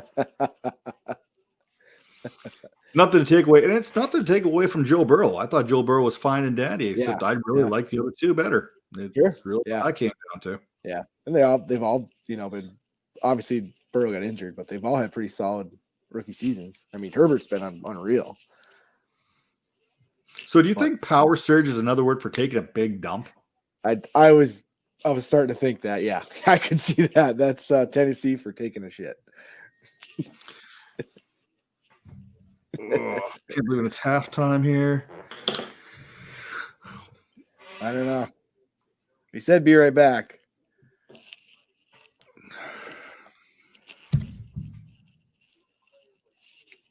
Did you have any other matchups that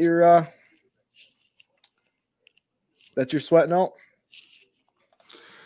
I'd have to go back and look. If I make a final in another league, it'll be an absolute shocker. Like I'm not really expecting any. I know I had some pretty bad injuries. Yeah, my semifinal matchups either were good or bad. I had one I'm sweating out, but either I got smoked or I had a pretty good lead. Daryl just asked first. Yeah.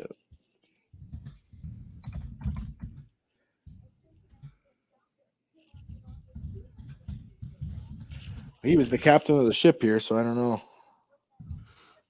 Well, you better. Do you have God powers here where you can actually stop the broadcast? Nope. Oh, so he's got to get on it. This thing's rolling 24/7. Really? I think so. No one else can stop it. We can leave, but it ain't good. The whole screen's still gonna be up there. Well, he said he'll be back in a minute. No, I am. I don't have any kind of abilities. I've literally got 4 spots left in my show, my 3-hour show with 10-minute slots. You got 4 left? 4 left. I just sent out 3 kind of, hey guys, does this work for you? This is going to turn into a 4-hour show here pretty soon. I think it's, for sure. 10-minute slots. 10-minute slots. I've got a couple breaks put in there, 10-minute breaks. Yeah. So if things kind of run a little bit over, I've got a little bit of a buffer. Yep. But this is going to be packed. This is action packed. It's going to be awesome. Oh, there he is. Oh, there he goes. Sorry, we had a little power surge and everything just shut off for a second. Anyway, piss break probably. Really, Sean? Really? Yeah, Sean. I can't believe you would go to potty language. Yeah, I know. I mean, damn. Which, that would have been a good idea. Be right back. Oh, shit. Damn it, Sean. You're supposed to keep me in check and let me know these things. Frick. Oh, Tyler Boyd has been ruled out with a concussion, so his day is done. Who? That's Tyler Boyd. I like Tyler Boyd. Oh, man. Yeah, he got hit early there, too. That's a dang.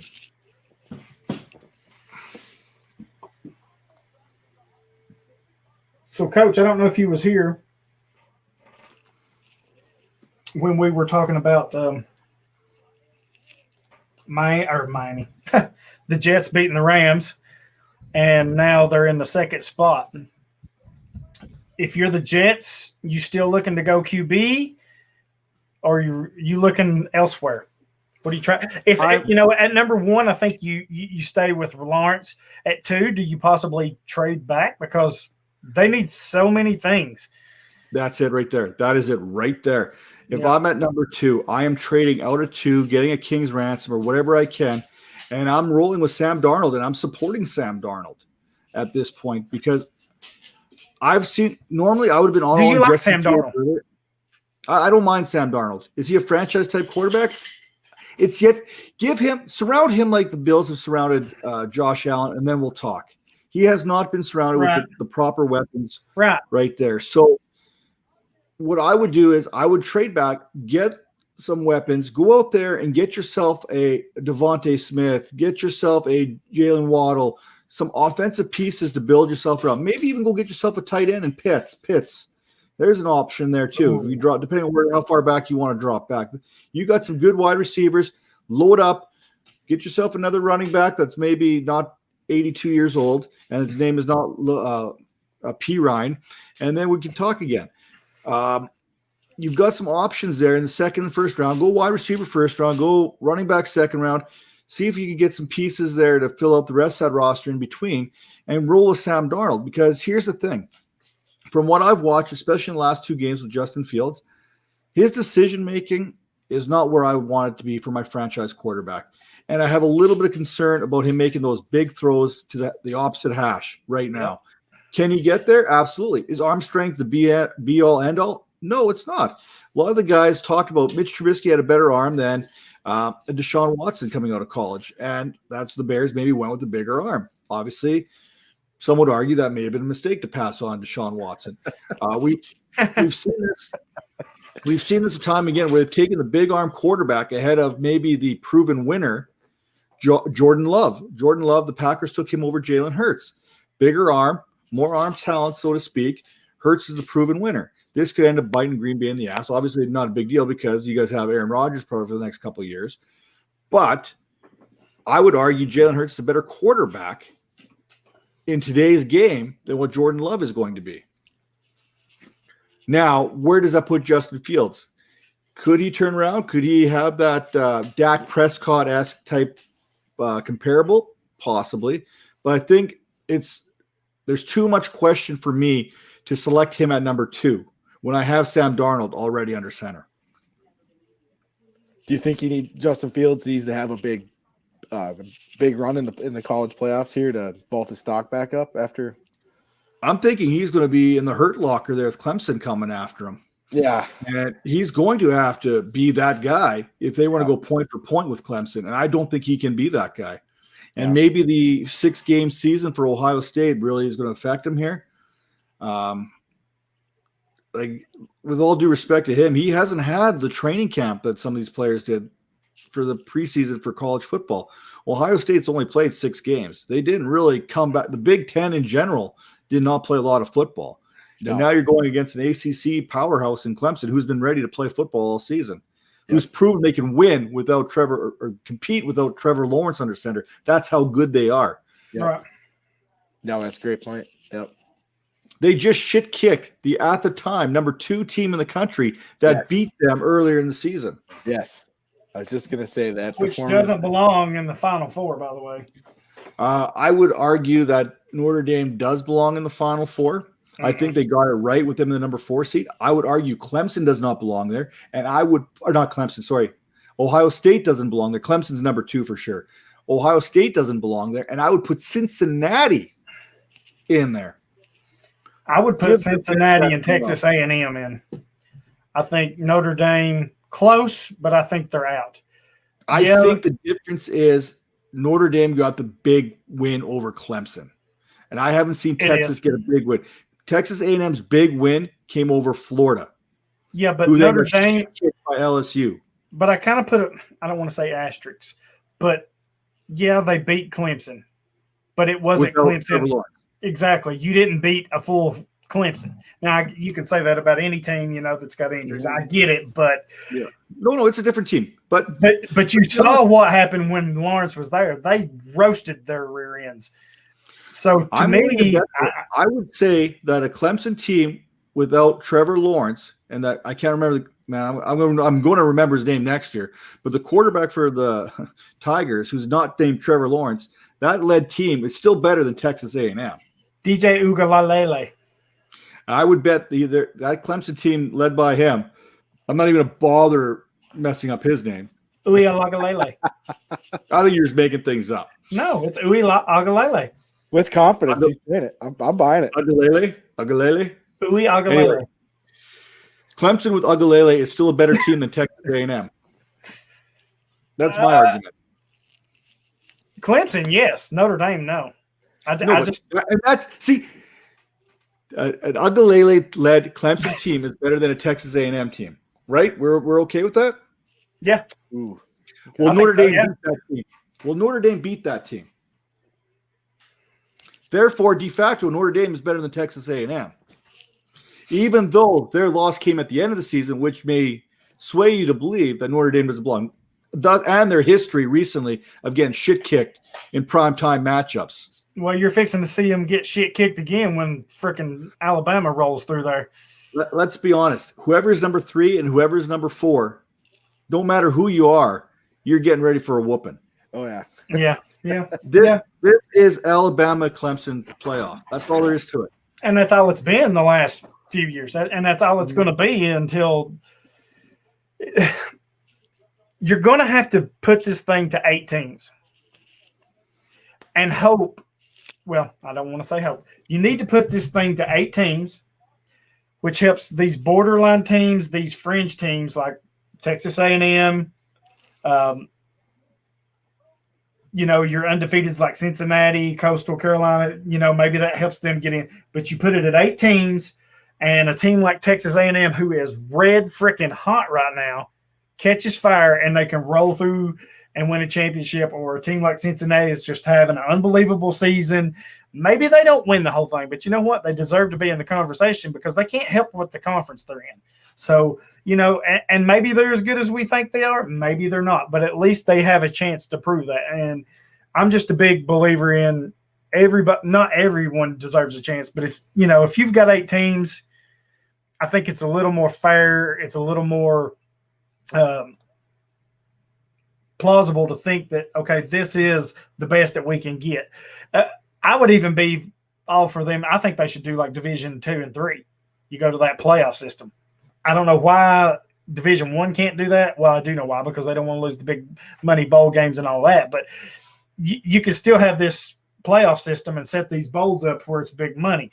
It's just hog phooey on that. But yeah, I mean, I think at least there needs to be 8 teams. Then I think you kind of squelch all this. Well, this team deserves to be in, which I know at 8 you're going to be saying, well, what about teams 9 and 10? Well, you know what? If you're 9 and 10, you probably didn't have a really great season, most likely. You've probably, what, Coach? At 9 and 10, you've probably got 2 losses, maybe 1.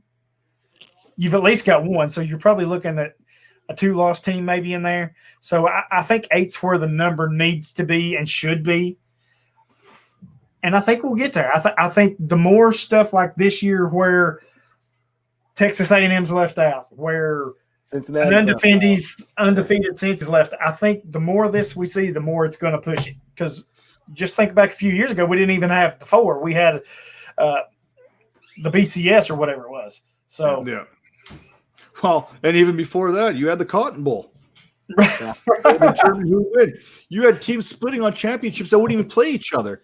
Right. You know what I'm saying? You Right. have the Cotton Bowl going here. You'd have the Citrus Bowl going here. You could conceivably win the national championship playing a team that shouldn't even be playing in it, but they won their conference. But because of the marketing that you had, it had to be a Big Ten school versus a Pac-12 school playing in the Rose Bowl. Yep. You know, we've come a long way. I do see us getting to 8 at some point here, but yeah, I do too. And you know what? These are end of the day, these are college kids and they have college brains. And you've seen how we all act. We act like idiots. Well, all it takes is one given Saturday. I'm not acting. Matter one day where you play, where you struggle a little bit, and anyone can knock off anyone, especially college football. Yep. Appalachian State can come in here and punch Michigan in the mouth. You know what I'm saying? We've seen this over and over again. That's why I'm not a big basketball fan, but that's why March Madness is so fantastic in the college basketball, because you don't know who's going to win. You could be the number 2 seed, and that don't mean shit come tournament time. Well, you get 8 teams going in after one championship. All you have to do is have one bad game. Here's my other thing. I don't like the fact Ohio State's – now, do I believe they're a top 4 talent-wise in the country? Yes. No. Talent-wise, they've got – their roster puts them as a top 4. Have they played to be a top 4 team this year? No. Competitively, they're at an advantage because they haven't gone through the rigors. They don't have the injuries that some of these other teams have had. Some of these teams have played 10 games. They're banged up. They're beat up. They've gone through the rigors of their conference schedules. Right. Ohio State hasn't played nobody. They played nobody. And the nobodies they've played, they've only played 6 of them. Northwestern and Indiana are your 2 big wins. Yep, exactly. All due respect to Indiana, who's turned their program around. They've done fantastic this season. Yes, 6-1 is no disrespect on Indiana. But Indiana ain't no Texas A&M. Indiana ain't no Florida. Indiana ain't no Mississippi. Mississippi's played fantastic. They got some good players coming out, like I think it's Elijah Moore. They got some good players coming out there. I'm sorry. You haven't gone through the rigors, and you're, for all intents and purposes, pretty damn healthy going into this college playoff. Yep. Compared to the other teams. I don't like that competitive. That seems like a competitive advantage for Ohio State going in here. Yeah. It ain't going to matter because Clemson's going to shit kick them, but.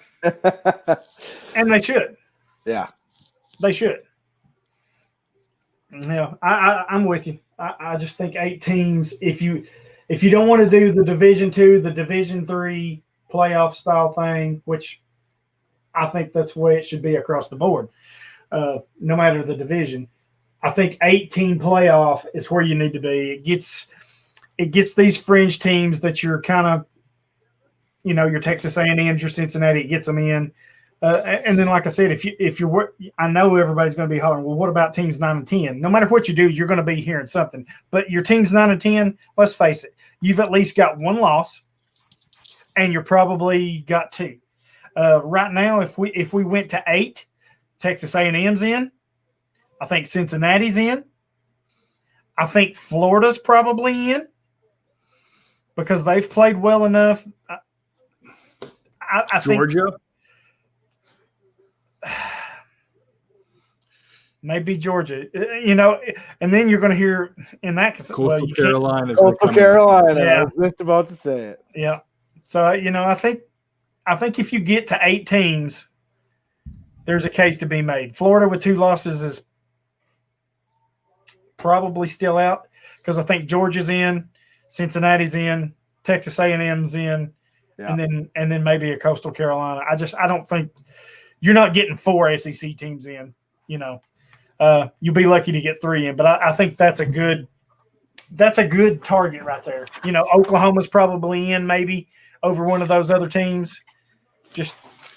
You know what, Oklahoma, and I hated to say it because I don't like Oklahoma. They're one of the hotter teams right now. Oh yeah, they are. They absolutely are. Oh, I need 5 points. Yes, come on. An interception gives me 4. I need an interception. Yes. Hey, does that interception count for 3 for the INT and 1 for the pass defended? Oh, there's a tackle. Yes, I need 4 points. Yes. Hot damn. Oh, I can't wait. Pick it to win it. Oh, a pick will win it because actually it's in this league, it's 4 for the pick, 1 for the pass deflection or the pass breakup, however you want to say it. Pass defended. Do you get return yards on the pick too? No, and I think that's something I'm going to bring up this year. Yeah. Do y'all like doing that? Because I don't play. Well, I don't think I play in any leagues that does return yards on defense. I got one that does return yards, and then I got an. Oh wow. Then I got one that does sack yards. Do you like that? Or it's interesting, yeah. It's cool. It definitely avoids a tie. Yeah, put it that way. It's very hard to tie a matchup. And I've tied to 2 decimal points before. Now, saying that, there is a lot of luck involved. Oh, I hate decimal point leagues with a passion. I hate them. Well, it's because you can't count them with your fingers anymore. Bite me. I hate you. Kyle, this is your idea to bring him on. You're fired. What?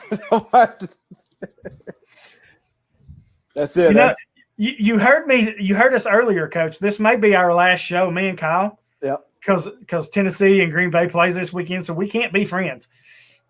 It might get too heated. Oh, it's going to get heated. It ain't going to be no mud. It will be. I expect to hear from you on Sunday while I've got my 6-pack, 12-pack, or case sitting here. Yeah. Probably closer to the case, but that's neither here nor there. Yeah. Oh, but I expect to hear from you, and you should expect to hear plenty of profanity. So. Oh yeah, I'm really looking forward to the banter we're gonna have going. You say that now. Yeah. Well, I already know Aaron Rodgers is gonna be lighting it up, and you ain't gonna like it. Oh, son of a bitch. Well, it's gonna be hard for him. Yeah. How is Green Bay going to stop the run? I know. That's what I was going to say. You know, I can't wait to see the look on your face when Jair Alexander or Josh Jackson gets stiff-armed into oblivion. Just saying. I'm laughing because Sean just unfired me. Thanks, Sean. Damn it, Sean. You know what you're the man, Sean. Have we ever had Sean on one of these shows? We need to get Sean on here. Yes. With comments like that, he's not going to be on the show. Oh, no. Absolutely. Absolutely. Yes. Let's do it. I will not. Sean's dead to me right now. But yeah, it sounds just like so. Calvin and I, we did the hot chip challenge. I bet on Kansas City. He bet on obviously New Orleans. That was a little too close for my comfort. But I said, okay, this is a fantastic matchup. Both these teams are looking to prove something after both have lost to the Raiders this year. Who do you got? And left it as an open-ended question because I'm a jackass. Oh shoot! Well, I did say though, Daryl, that we were breaking down how many yards Henry needed to get to 2,000, and I said he might get all of them against Green Bay this weekend. You're not wrong. So I think it's 350, and he might get them all this weekend. And as I told you, if he don't get them this week against Green Bay, he's probably going to get them next week against Houston. He might only need 3 or 4 carries against Houston to get it. Which I'm kind of hoping is the case because if I'm Houston and you know what he's already done to you this year, you don't show up. You know they do not want Henry to get 2,000 yards on them. They don't want to be the team that gives it up. You know they don't. Do they pull a University of Michigan and be like, sorry, all our players have COVID. We can't play. They might. They just might. That's good. It's the only play Michigan had. Right. I actually think Green Bay and Tennessee could be a high-scoring game. I don't even know what the line on that game is. Do you know? Have they said it yet? I don't know. I don't know if they said it yet. I imagine it's got to be close, right? Yeah. 3 or less, right? Yeah, I would think so. Let me see. Maybe 2.5. Still, who do you take though at 2.5? That's going to be a hard game to pick right there. Oh yeah, I'm boxing that one. I'm boxing that square. Yeah, I don't blame you. That's one I'm probably not betting on right there. So where the hell is it? Right now, on the sports book that I use, Green Bay's -3.5. Ooh. Minus 3.5 Green Bay. And the over-under is 56. I'm taking the over. Taking the over? Oh, hell yeah. Yeah, 56? no defense. That's 28 apiece if they tie. Yeah. I like that. Yeah, I agree. I agree with that. Yeah, so over-under right now is 56, and the line's 3.5. Ooh, 3.5. See, that scares me. That would scare me if it was Tennessee at 3.5, though. Yeah. Yeah, Sean got it 3.5. Yeah. That's Sean seeing the same. Man,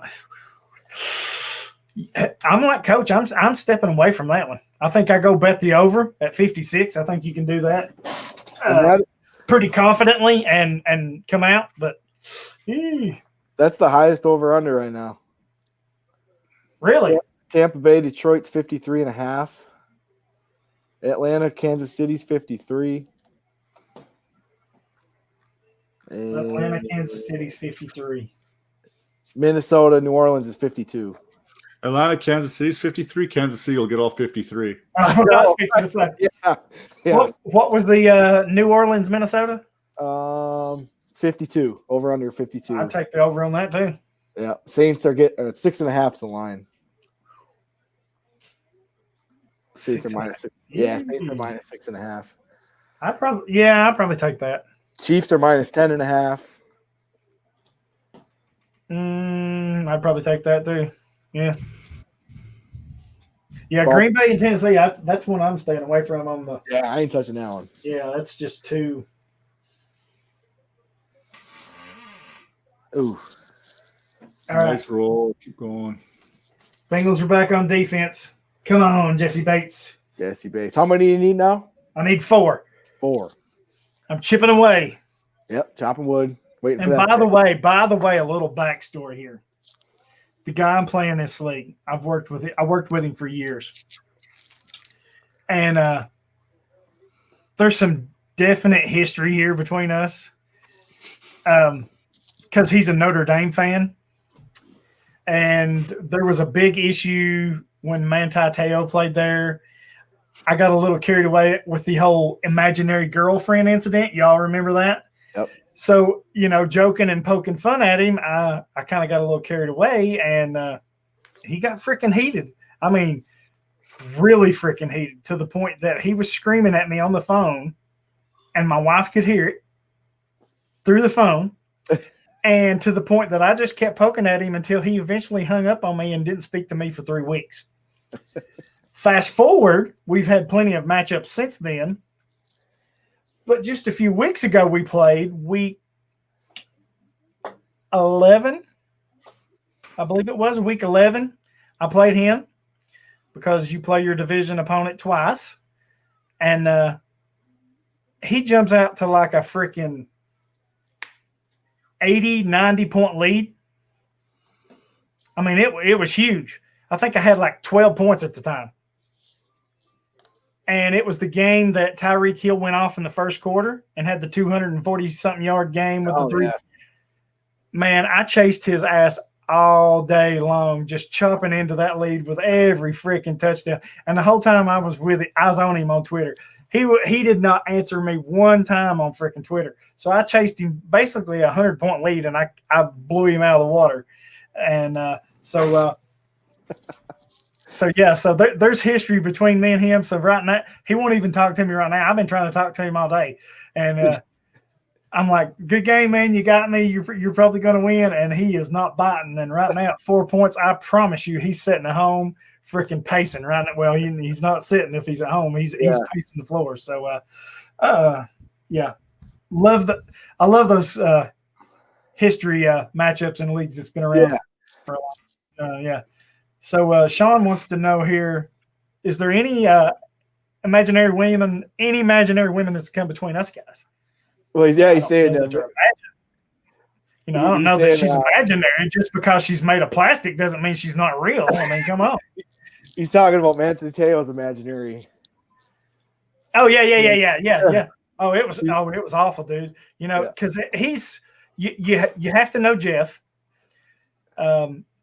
You would think that he works for Notre Dame or is an insider for Notre Dame, the way he talks, because hey, I get it. He knows every little freaking thing about Notre Dame football recruiting and everything. His daughter is going to college there, blah, blah, blah, whatever.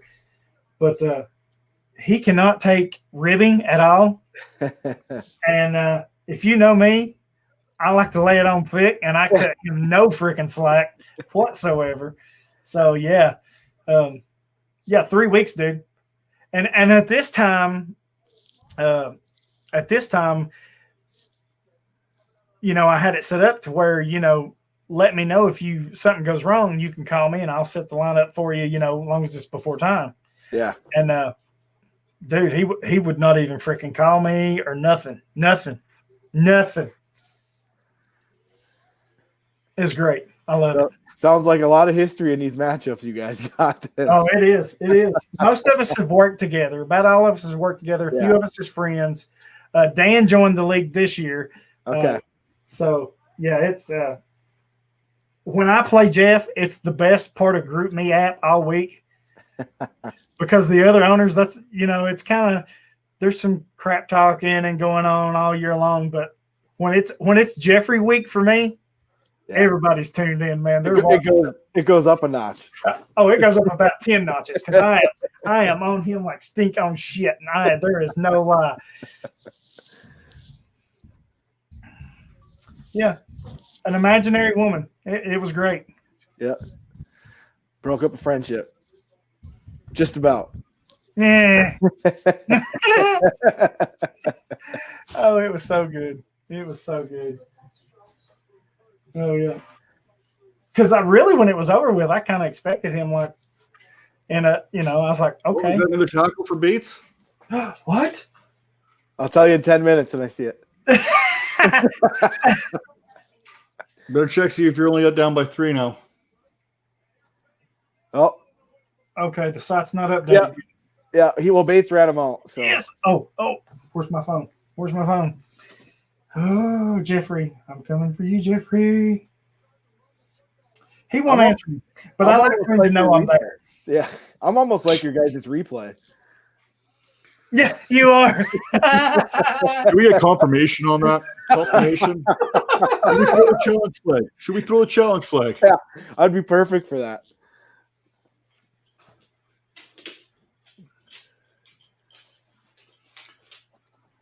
We got 7 minutes here left in the third.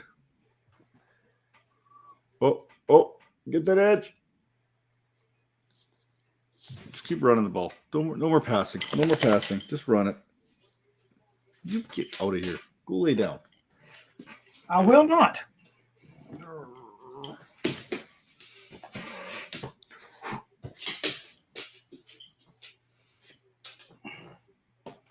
So just to give you an insight here, you know, they're kind of chatting, some of them, and Jeffrey's Jeff, I call him Jeffrey. He's like, he thinks he's going to give me hell. So, you know, I've kind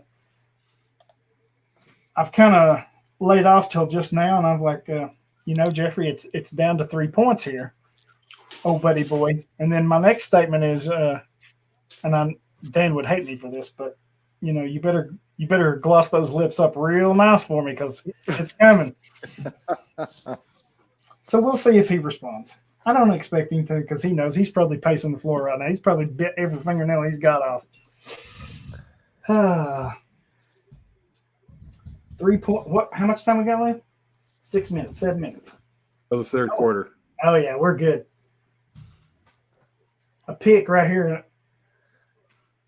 Oh, was that another tackle? Nope. Yes, it was. He's in there. Yes. Oh. Do you need confirmation on the tackle? I do. Can we get confirmation at Kyle Bellafuel? Yeah, I can confirm here in about. Give me 5 minutes because I'm still looking at the Claypool replay of him just missing this touchdown. You know, this could be your niche, the replay guy, confirmation guy. Yeah. I should change my handle at confirmation guy. There you go.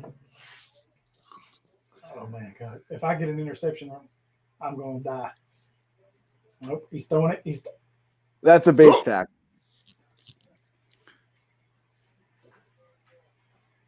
I can confirm the Bates tackle. Yes. Thank you. Which you could also just refresh your screen and it would have been quicker. Yeah, right. Oh, it's down to 2.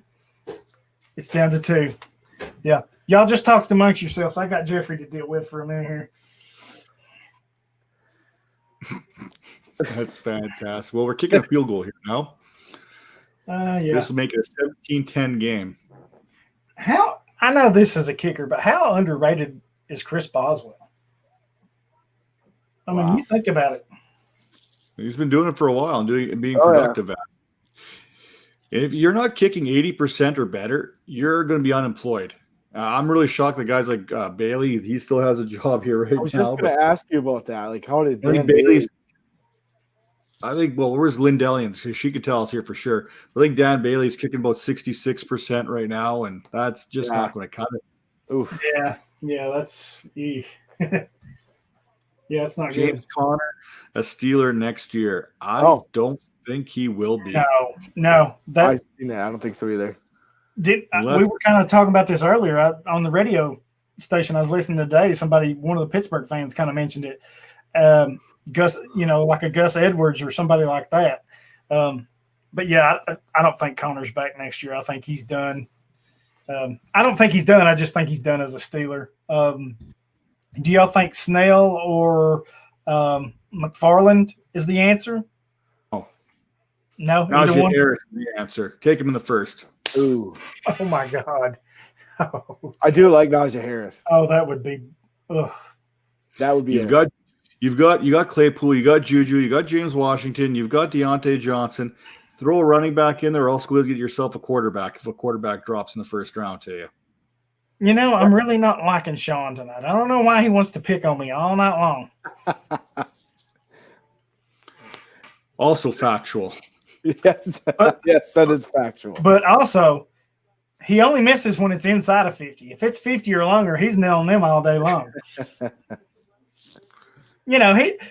Chicks dig the long ball. That's what he's after, Give me a 50-yarder plus, I'm there.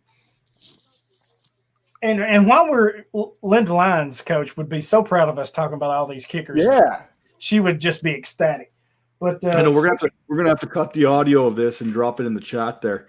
Yeah. We talked about kickers on an IDP show. Yeah. I mean, that's just ludicrous, but I'm all for it. That just shows you how versatile we are. In fact, in the next DFD draft magazine, Kyle is going to do a whole section on kickers and punters. And awesome. Draft capital invested we were gonna wait till after the season was over to announce it, but yes. I mean, that's awesome. Way to go, coach. Oops. We've only got one listener, it's Sean, so but yeah, speaking of kickers, one that I do like is Tyler Bass for Buffalo. That dude can bomb them. Yeah. And with that offense, he'll get plenty of chances to kick field goals. Yeah, or extra points. Right. Yeah, he's got a cannon for a leg. Oh, this is great. On a great offense too. If Pittsburgh loses, they fall to the 3 seed. Wow. Well, they got to match up with the Browns with the 1 game difference between them. Yeah. That's week 17, right? Yeah. At Cleveland, yeah. Yeah. That's going to be a heck of a game. Okay, hurry up, score here. Let's put Pittsburgh back on offense. I need to make Jeffrey sweat some more here. 2 points, right? 2 points. 2 points. By the way, just in case you're wondering, everybody else in the chat is chatting, but there's no Jeffrey. He knows. He knows.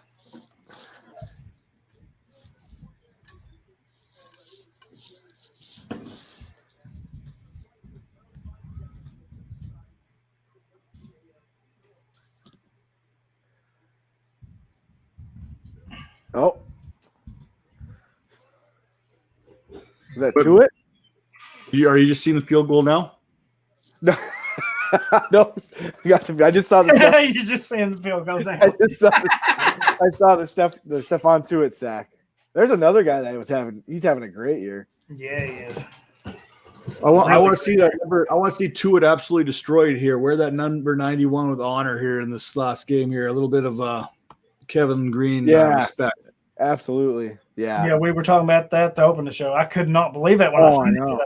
Yeah. Yeah, I was just couldn't believe it. He was fantastic when he came in the league with the Rams, but when him and Greg Lloyd hooked up in Pittsburgh, boy, that was a different defense. That was the original. That was a 3-4 when you had both Greg Lloyd and Kevin Green coming off the edges. When you can get to the Super Bowl with a Neil O'Donnell as your quarterback, you're doing something right on defense. Wasn't Greg Lloyd? Wasn't he the one with the really thick face mask? I don't know, man. He was wearing he was showing off his midriff all the time there. Big old number 94 for the Pittsburgh Steelers. And he was nasty too. Oof. Just tell you what, son. Oh yeah, he was. Those two were a different breed, man. They were a couple dogs that went after that big old steak in the backfield. Oh yeah. Even when Kevin Green was coaching in Green Bay, he just brought so much intensity to the team. It was awesome to see. All right. The Bungles are back on defense. Here we go.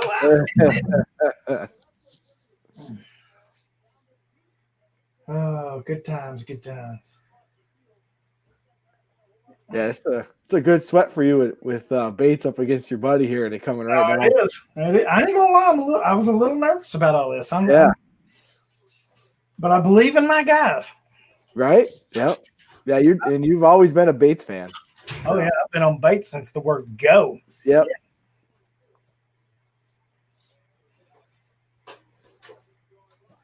I mean, he just produces, Yep.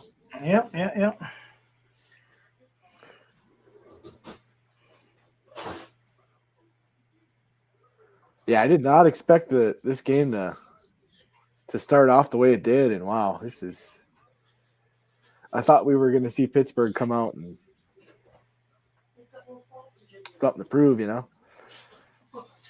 Yeah, I'm surprised that they've come out like this. This is a nope, that's not him. Dang. I'm telling you, I'm gonna lose my crap if I pull this off. I know. I'm just waiting for it because you're way ahead of me. So I'm just. I don't want to say anything. I just want to react to your reaction. Oh, Sean, that sucks. I think Tuitt just knocked me out of the playoffs. That's man, brutal. So I got to ask: would you guys rather just be good one, Coach? That's 2 for you. Damn, I feel like I'm behind. Coach 2. I thought these were quiet, man. All I've been drinking is coffee too. Those are coffee burps. Oof. Ugh, coffee. That's nasty. Anyway, before I got distracted by the stash there, do not do that. That thing looks alive when you do that. I cannot. Oh my God! Look, it actually looks alive. It does. That's scary. I don't even know what to do after this. I can't. Would you stop? Oh shoot! My question was: would you rather just get completely blowed out of the playoffs, huge loss, never in it? Yep. Or would you just rather these nail biters like I'm doing right now? What? That looks like a non-contact for Johnson. Uh-oh. Oh, he's up. Never mind. We don't care about him. Let's focus on what's real here. Me kicking Jeffrey's ass. Well, yeah, I'd rather just get blown out, get it over with. I don't have anything. Yeah, I don't like these pressure situations. I don't like them at all. I like the sweat. I like it. I like it. I mean, I guess if it's close, at least you were in it, had a chance. But man, yeah. So you're like one of those guys who plays with himself in the sauna, right? Just because he can sweat. Yep. Sean says Johnson getting hurt probably just cost me another playoff. So Sean is in the last 30 seconds to a minute here has his teams are falling off the pace here. Like I said, I've only got, I think, one team, unless I go back and I get some luck here that I don't know about, but I'm pretty much out. Lost 10 of my 11 semifinal matchups today. So, and That's I crazy. lost them pretty early in the week. So I wasn't too worried about it. Yeah, and we were just another thing we were mentioning. We went over some of our leagues. I think I was still alive in your eliminator, but I think right now I'm in third place and fixing to lose because I don't have anybody playing. So unless there's some negative points somewhere, I think I'm eliminated this week. Which I told him I never do good in eliminators. I never have. I don't know why, but That was a good run. yeah, pretty good run. So Wow. yeah, final 3. That's not bad at all. You know, I think I made it to the final 5. I think. I think so. I figured out I hate best ball and stuff like that because I do too. man, I'm horrible. And I always take, okay, this guy's injured, this guy's not signed, I'm going to get him. And they never actually signs. And you're like, oh, there's a big 0 all year. I do that all over the place. Sean just keeps on coming with the big ones. Tyler Boyd getting a to kill me on another team. So, sheesh. Yeah, that sucks. I feel for you, Sean. Jeez. Yeah, I hate an injury. I think that is the worst thing. It's one thing to get blowed out, and it's one thing to lose a close game, but to have a player injured where you don't have any shot, that's rough. Yeah, that is. Absolutely.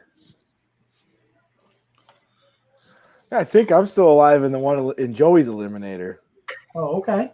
I think, I squeaked it out. I don't know. I'm trying to remember my roster here. Where is it? Well, Ben Roethlisberger is my quarterback, so that's not a good start. Yeah, not looking too swell right now. No, I don't think I'm going to advance. So who's your favorite? I asked Kyle this, and he said Micah Parsons. Who's your one guy you're after next year, Coach, on IDP? As far as draft capital goes? Yeah, as far as the draft goes. Who's the one guy you're saying, yeah, got to be it? I don't know if I have that guy. Like we talked about, Xavier Collins is a guy I'm high on. I think he could definitely Chaz Surratt. He's definitely one of my guys who I think could be better than Micah Parsons in 5 years from now. Ooh. I talked about his ceiling. I said his ceiling, I believe, is. I'm not going to say he's going to be Micah Parsons, but I think there's an opportunity for him to be better because of where his learning curve is right now. He is where he is right now, arguably a top 3 linebacker in this class who's never played linebacker until his second year of college football. Right. You know what I'm saying? I get it, but man, that's he understands this game better probably than any other linebacker in the draft. With that quarterback mind, a college quarterback mind. He understands defenses and offenses. Right. So I think he's got more of a cerebral approach. Yeah. Oh, damn. Someone else. He's a heck of an athlete, too. He is. He's a fantastic athlete. And he's going in there. He's going to bang. Yeah. He's maybe one of my guys I'm kind of targeting right now. I don't have that Jeremy Chin, Kyle Duggar love affair with anyone at this moment. I'm just going to see if I can pull up my cheat sheet here. Andre Cisco. Yeah, I like Cisco, but he's not even my top safety right now because I like Mooring. TCU. TCU. Yeah. I think I got Cisco at number 2, so it's not like I'm too far off on that. Cisco, man, he's something else. I'm such a bummer he got hurt. Yeah, I know. Yeah. I'm a huge David Collins fan. Once I started watching some of his tape, man, is he? Yeah, I do too. He is something to watch. You think he comes out this year, though? I mean, his stock has just been going up and up. I mean, I feel like he will, but I don't know. You know? Yeah. I don't know how to – unless you're a top guy like a Parsons or somebody like that, I don't know how I feel about everybody else with this no eligibility rule. I mean – yeah. I just don't know where these kids are thinking or what they're thinking or how they're being advised or going to be advised because this is just like a Dylan Moses. Is there any way he could come back? I mean, with no eligibility, he technically could, right? He could. I don't think he's got anything. I don't think he's going to help his stock anymore. I don't know about that. You know, there's always going to be the next one coming in. So Right. True. Nick Bolton one declared. of my risers right now, and I don't know where anyone else. Nick Bolton did declare today. Yes. Yep. Jalen Phillips, Miami. He's a guy who's rising up my board right now. Yep. I'm just getting into his film a little bit. I was a little bit low on him. He's a guy I'm definitely getting more into. Obviously, we talked about Western Kentucky's D'Angelo Malone is one of my guys. I It's love that him. small school. So, knowing me, I'm that small school guy. James Robinson was one of my guys. Obviously, Duggar and Chen. Those small school guys always have a spot for me. And those are always guys I'm going to probably put higher than maybe where they should be. But there's no doubt where I got them. And Isaiah Coulter was one of my guys too. Yeah, just because of Rhode Island. I got a couple of wide receivers I'm big on, but we're not here to talk about them. So, yeah. This is IDP and kicker show I love it. for Landon Lines. Yes. You would love us. Kickers, man. I'm in. I was a backup kicker in high school. Really? Yeah. Well, I was our long snapper, so I couldn't kick.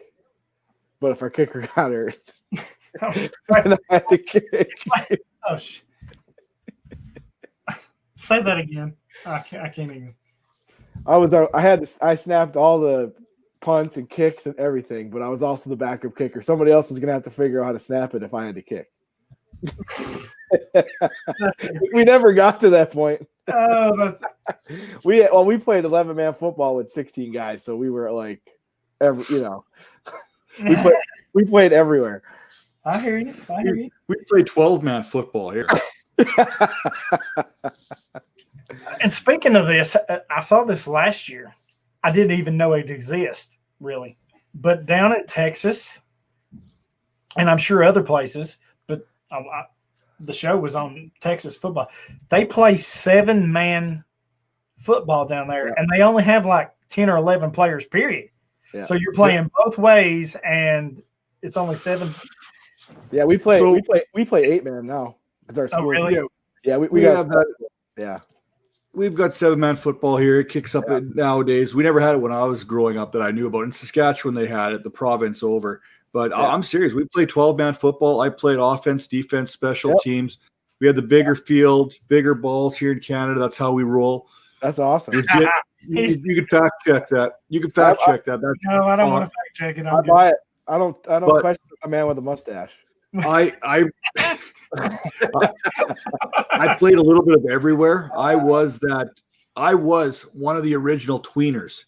I was a 210-pound outside linebacker, safety, DB. And here in Canada, we have that slot that can come in motion on you straight. He can come running at you.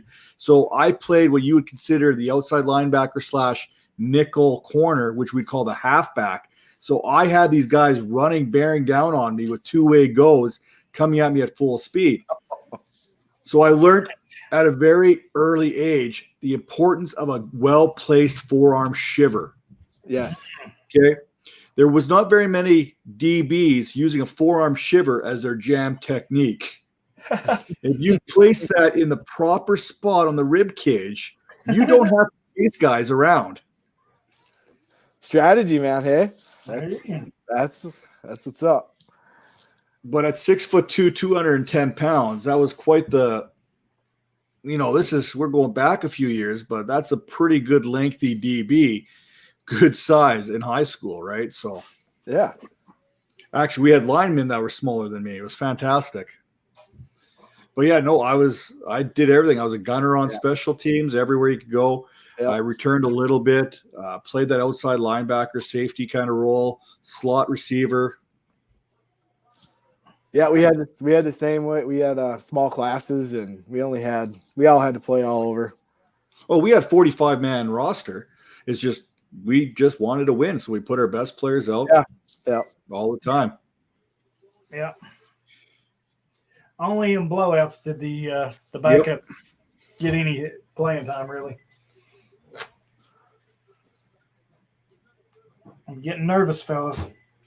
And in case you want to know, I did make my only field goal attempt.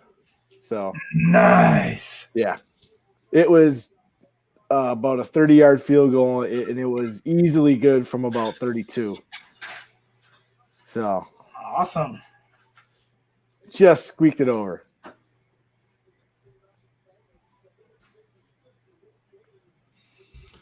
Oh, I got dizzy there. Ooh.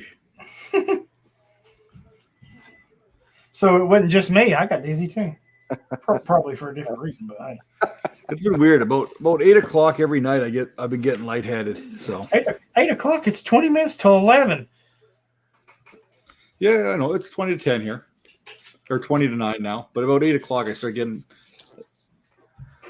a little tipsy, doodle. Oh. I'm a whole lot tipsy. So everything is fuzzy. You know, Dan would be dying right now. We're 2 hours and 25 minutes in. He would absolutely be killed over dead right now. I don't know why. There's like no pressure. No one's even watching right now. I know. We have one, Sean, and he don't know any better. Hey, I like Sean. I used to like Sean. Then he started picking on me. Sean's got my back. I got Sean's back. Nah, Sean is a good listener. He listens to every show. Yeah, he's everywhere. I have to say.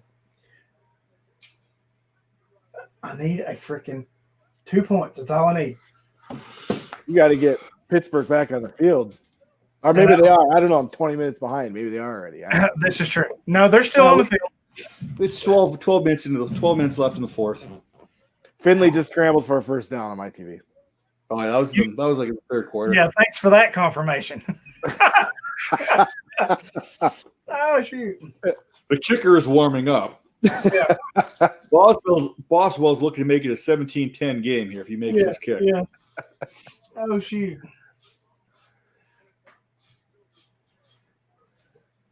Man, if Burrow would have been healthy, they'd have blown them out of the water by this point.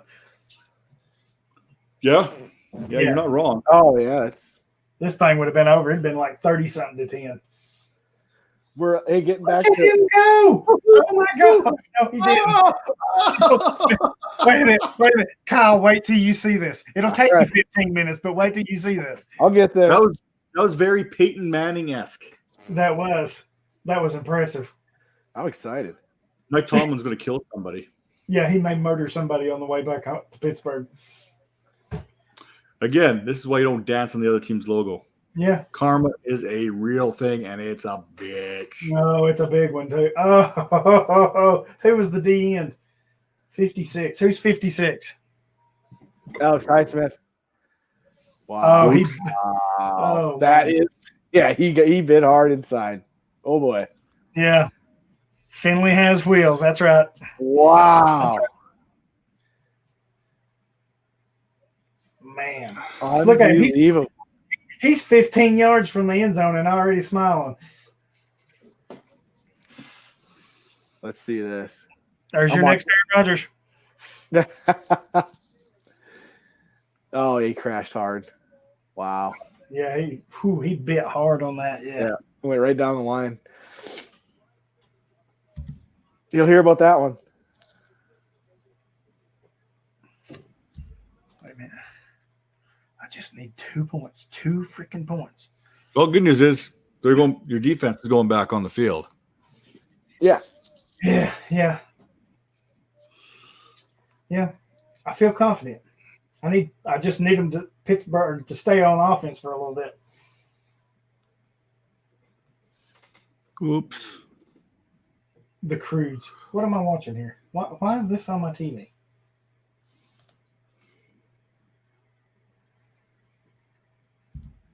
Oh, John Travolta.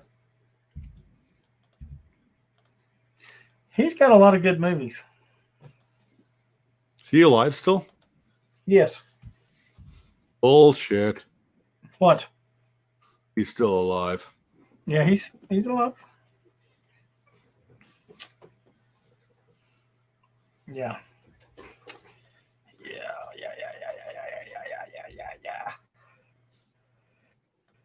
So this is going to be an epic collapse by Pittsburgh. You start 11-0, and you're going to lose 3 straight, maybe 5 straight? Because Indianapolis can beat them. I think Cleveland can beat them. That is great.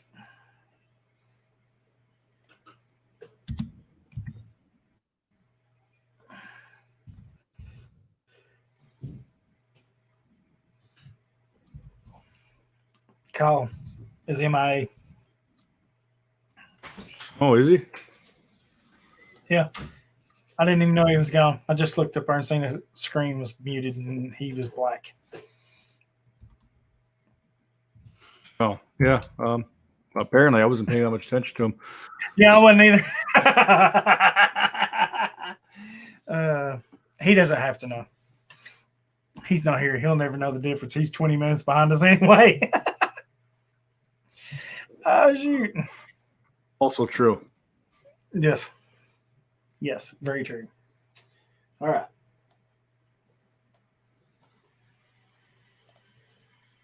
Who's your Raiders got this week? Whoa, Joey, please tell me that's not true. Oh, me and Joey, we are not seeing eye to eye on Queedy Pie. Oh, in the rankings? Yeah. Yeah, I need to go do my rankings. I've not done that. I have Pie as number 1. Joey has him at 11.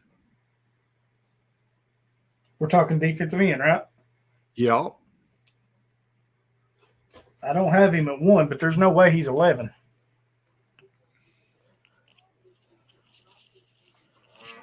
He's 11. Ouch. That's rough. Well, that's why we're doing these, getting a consensus here, right? So Yeah, I'm trying to think of who all I've got. He's definitely in my top 5. I think he's in my top 3.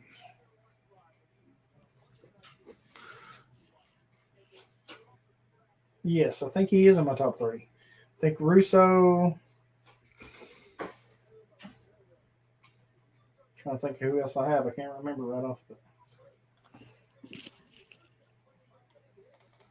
Who we talking? Quiddy Pie. All right. Yeah, I like Quiddy Pie. He's got him at 1, and Joey's got him at 11. 11. Okay. Yeah, I think 11's way too low.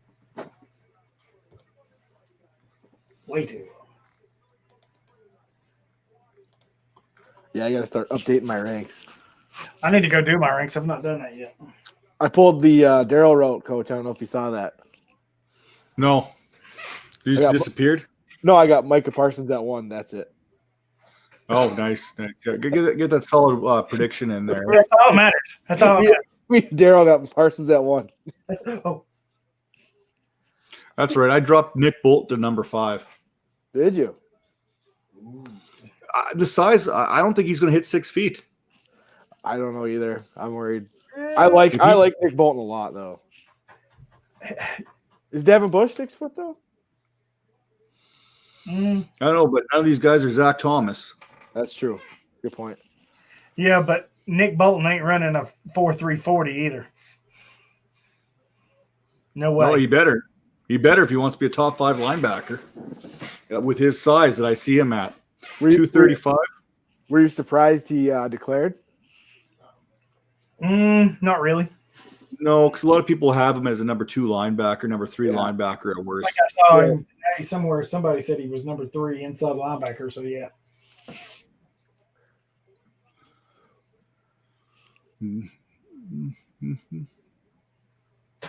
Where do you got the kid from Notre Dame, Owusu Koromoa? Man, he's a hard one for me because I keep moving him around. So I do too. I was actually starting to shuffle him once I watched some of the linebackers. He's fun to watch. That's the Ditkus Butkus award winner. Yep, I saw that. Yeah. Ditkus. oh, come on. I need 2 points. 2 measly freaking points. But here's the thing. He's 6'2", 215. Yeah. Yeah. At least at 6'2", you could add a little bit of weight to your frame, but he could add some to his frame. Yeah, I agree. That's why I love Chasseret. He's 6'3", 230. Sean just posted random stuff now. He just puts Dolphins. I have no idea what this is for. I was gone for a minute, so I don't know. You were gone? Yeah, exactly. Yeah, I figured as much. Good times. Now I'm getting worried. We're getting close to the 8-minute mark, and I still need 2 points here. I'm curious, Coach, where did you have Dylan Moses? Oh, I've dropped him a bunch. I've got him down at 7. 7? Okay. Yeah, I've been dropping him a bunch. I wonder if that injury is still bothering him a little bit. Just working the rust off, getting back. Yeah. He's not been the same player since. Well, even in that last game there against Florida, they got him in coverage a couple times, and he got himself with PIs. Yep. Yeah. Now, it's not often you're going to have a middle linebacker in coverage, but. Right. True. Very true. The biggest one that's hard for me to tell where he actually belongs and where I think there's going to be a lot of discrepancy on is probably Monty Rice from Georgia. Okay. Yeah. He's that guy I think that can range anywhere from top 10 linebacker to 23, 24, 25. I agree. I was starting to piece my rankings together before I put him on there, and I had a hard time with him. Yeah, I watched him and Jack Sanborn the other day, and I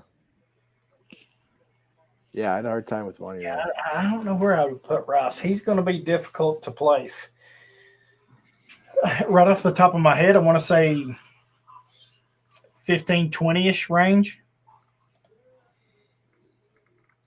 Yeah, like I said, I'm looking at my early rankings. I got him at 8, but there's definitely I've also got Earl Thompson there at like 37. So there's some adjusting that needs to go on yet, but yeah, I think like Earl Thompson 6'1", 250. Yeah. One of the other guys I want to study a little bit more on, and I'm probably got him too high. I'm going to probably have to drop him just because is Troy Anderson out of Montana. Okay.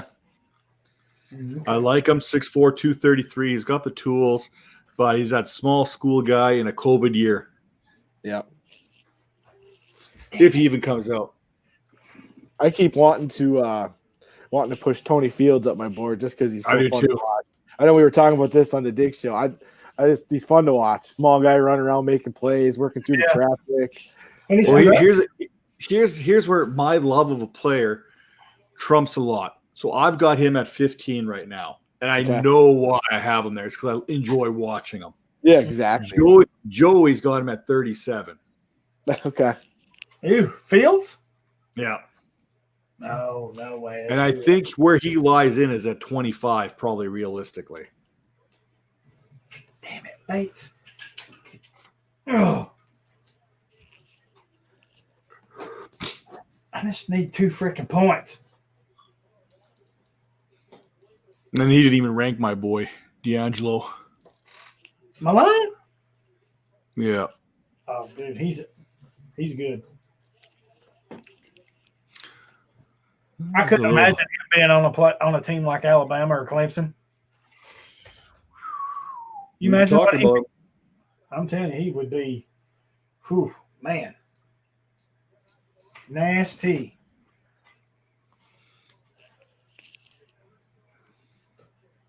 I'm just waiting for Bates to make a play here, Daryl. That's 2 of us. I'm done here. Because I'm so far behind. I'm just waiting. I'm done. Oh, believe me, you'll know way before you see it. I know. That's gonna happen. Yep. I'm starting to run out of time. This is not good.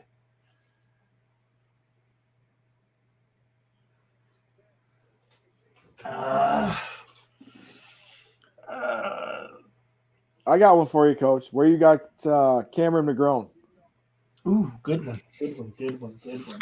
Right now, I've got him at 14, and Joey's got him at 10. I know. I got to take my Michigan blinders off. when I watch him. I know a lot of scouts smarter than me have him higher. I think 10's about right, though. I think it's pretty close.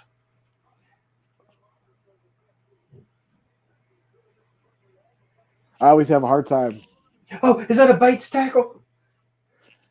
He's there. I don't know if he got it or if it was 57. I don't care if There's it's a an bunch of assist. I'll take it. It's one for an assist. Oh, I need to check. Oh, my God. I can't. I'm dying here. Here we go.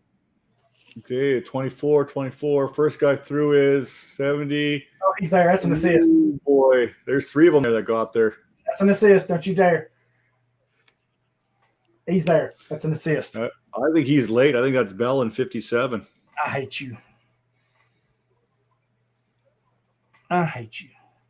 I really do. That's just not. I'm feeling pretty good about my win here. Oh my God. Update, you piece of crap.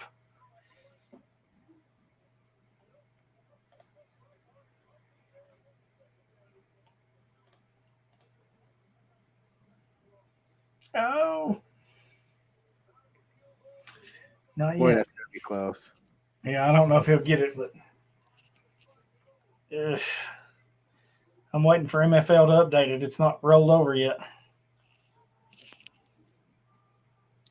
They're about a minute and a half behind here. Let's see what they do here.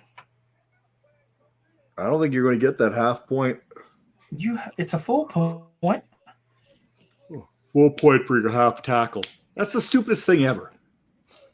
You get a full point for half a tackle. Hey, you don't be worrying about. No, he didn't get it. Oh no. It's not good. Well, you've still got 5 minutes left. I need a quick 3 and out here. Is that a Pittsburgh score then, or? Yeah. Oh, Bates, that was you. You missed the tackle. He was in the hole.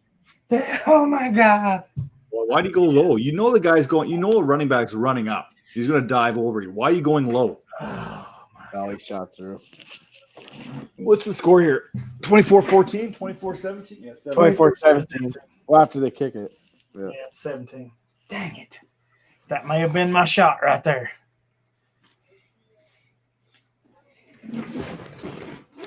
I've almost secured that berth to the finals by the looks of it. With that rushing touchdown, I pretty much had it already booked at halftime because there's very little chance a guy was going for 350 and 4 touchdowns in half a game. Half a game, right? I feel much, much better about my situation. So then I just texted Buddy there, just turning the game on now. Well, how's it going?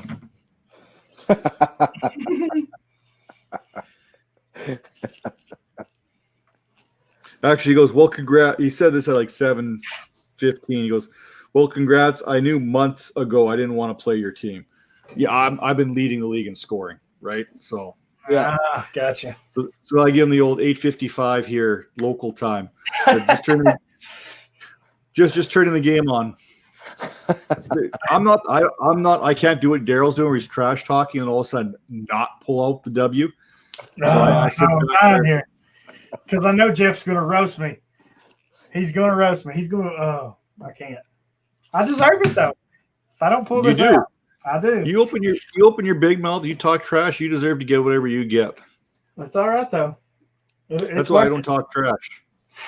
I normally don't either, but Jeff, it's no holds barred. I don't cut him no slack.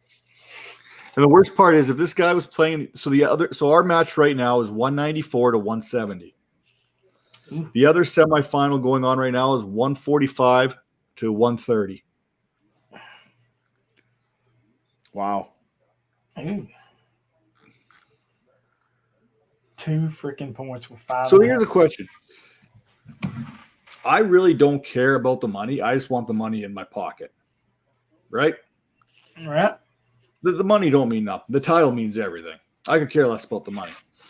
Do you go, you know what? winner gets X amount, loser gets their amount, whatever was preconceived. Or you go, you know what, man? Let's enjoy the last week of football. Let's split the top two prize money straight down the middle. If it's $2,000, $1,000 each, rather than $1,500 and $700 or whatever the number is. Right. You just go, you know what? Let's just split it, call it even, and enjoy the last week of football and just play for the title. Yeah. Get the money before Christmas, kind of sure. thing. Yeah, no, that's a good point. That way you can enjoy it, Or do you just say, you know what? I'm going for it all. Cutthroat. I'm cutthroat. I go for it all, but I do have some managers in my league. They'll say, hey, you want to split it, which I'm fine with. If they want to agree to it, that's fine.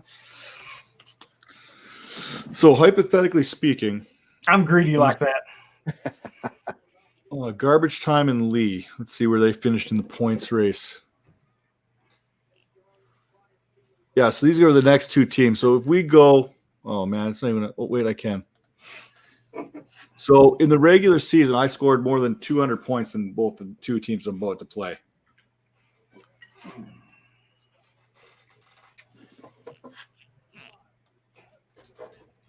But the records is hilarious because I just squeezed in at 7-6, despite leading the league.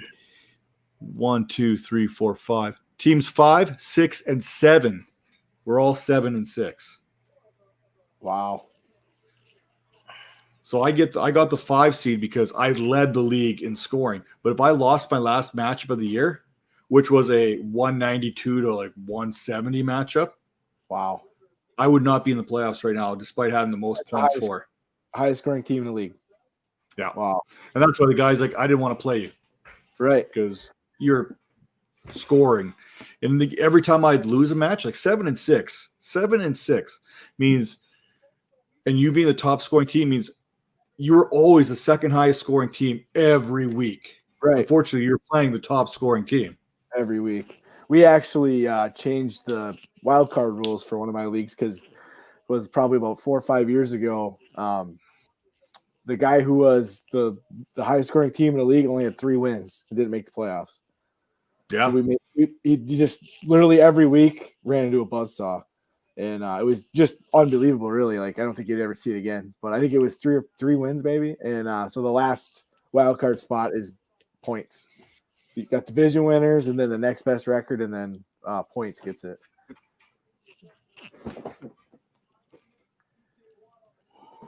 Because it's crazy how things like that can happen, really. Yeah, and that's bad luck. Mm-hmm. Yeah, we'd never seen anything like it since or before, but. Well, that's what this was going to turn into. Yeah. Well, I barely squeaked in the IDP guys invitational. I had to win my last game. I was you did too, didn't you? Yeah, I remember we were talking about it. Yeah, I kept squeezing into each new round. I just missed squeezing in on this one too. Yeah, I put up 300 points. I didn't get into the final 10. It is wild. That is wild. 300 and didn't get in. Yeah, I was the second or third in points in my division, and I had 2 wins for a while. And then 3 wins, and then I had to win my last few to get in. Crazy how it happens. Oh, did he get there? Yep. Wow. Oh, yeah. I'm going to have to call up Kiki Kuti. Oh, it's not looking good. They're milking the clock. Damn it.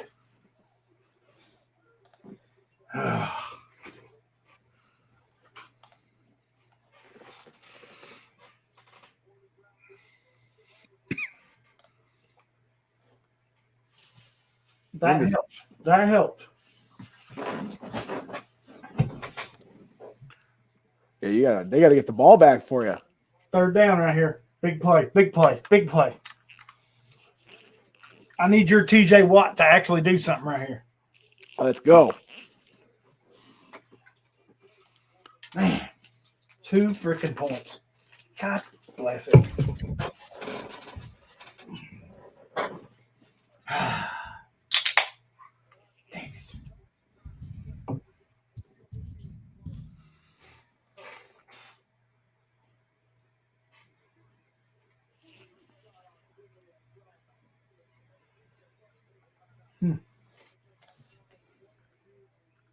2:29 with left, 3rd and 3.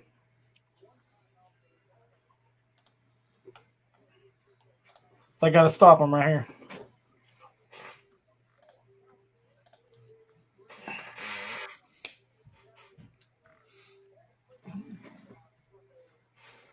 I hope they do stop him. I still want Cincy to win. Oh. Yes, there it is. There it is. That's what I'm talking about. And you know they're going to be throwing, so. Yeah. 2.5 minutes, baby. Let's do it. See how many half tackle full points you can get. Didn't I tell you I hated you earlier? And I knew that was coming too. As soon as the look he gave you. The old eyebrow raising. AJ, you did too. Your mustache moved quite a bit. Your eyebrow moved. Yeah. You're supposed to be on my side. I didn't say. I just knew it was coming. That's all I'm saying. I'm talking to Coach. He's supposed to be on my side. He's like Dan. I just think getting a full point for half a tackle is stupid. I don't do fractions in my league. I hate it. Well, isn't that really just a fraction of a tackle? Damn it, Coach. Don't mess with me right now. He's not letting up. He's not letting up on that point. I do not see the lie.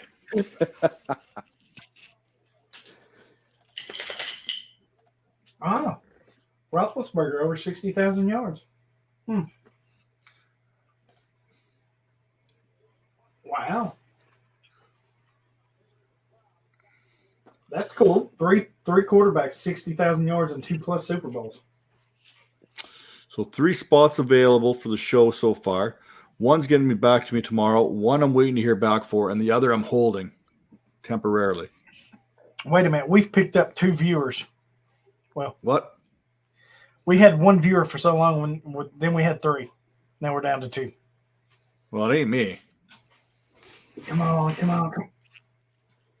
They're probably just tuning in to watch your pain. It's probably your buddy, actually. It's probably Jeff. Well, if it is, I got something for him right there. Where's Jeff? Is he watching the show? Where's Jeff? Is he getting ready to gloat? Where's Jeff? Sean gets it. Questions make my brain hurt. Yes. Yes. I can't get over Coach's song there. I'm not paying attention to Coach. I can't. I can't with him right now. Oh man. Well, there's Bates at the top of your screen. Looking in, he's getting ready. He's dropping back in coverage. Yep, there it is. Wrong side of the field. Roethlisberger's going the other way. Well. Oh, it's 3rd and 10. This is not going to end well. You know what? Right now, I want you to get this win. I really do. Yes. I really do. I think you're going to be insufferable, unconsolable, and probably drinking for the next 6 hours if you don't get it. And I worry about your liver. I do. Shh, liver, you're fine. Because I ain't giving you mine. Yeah. It's had a good run.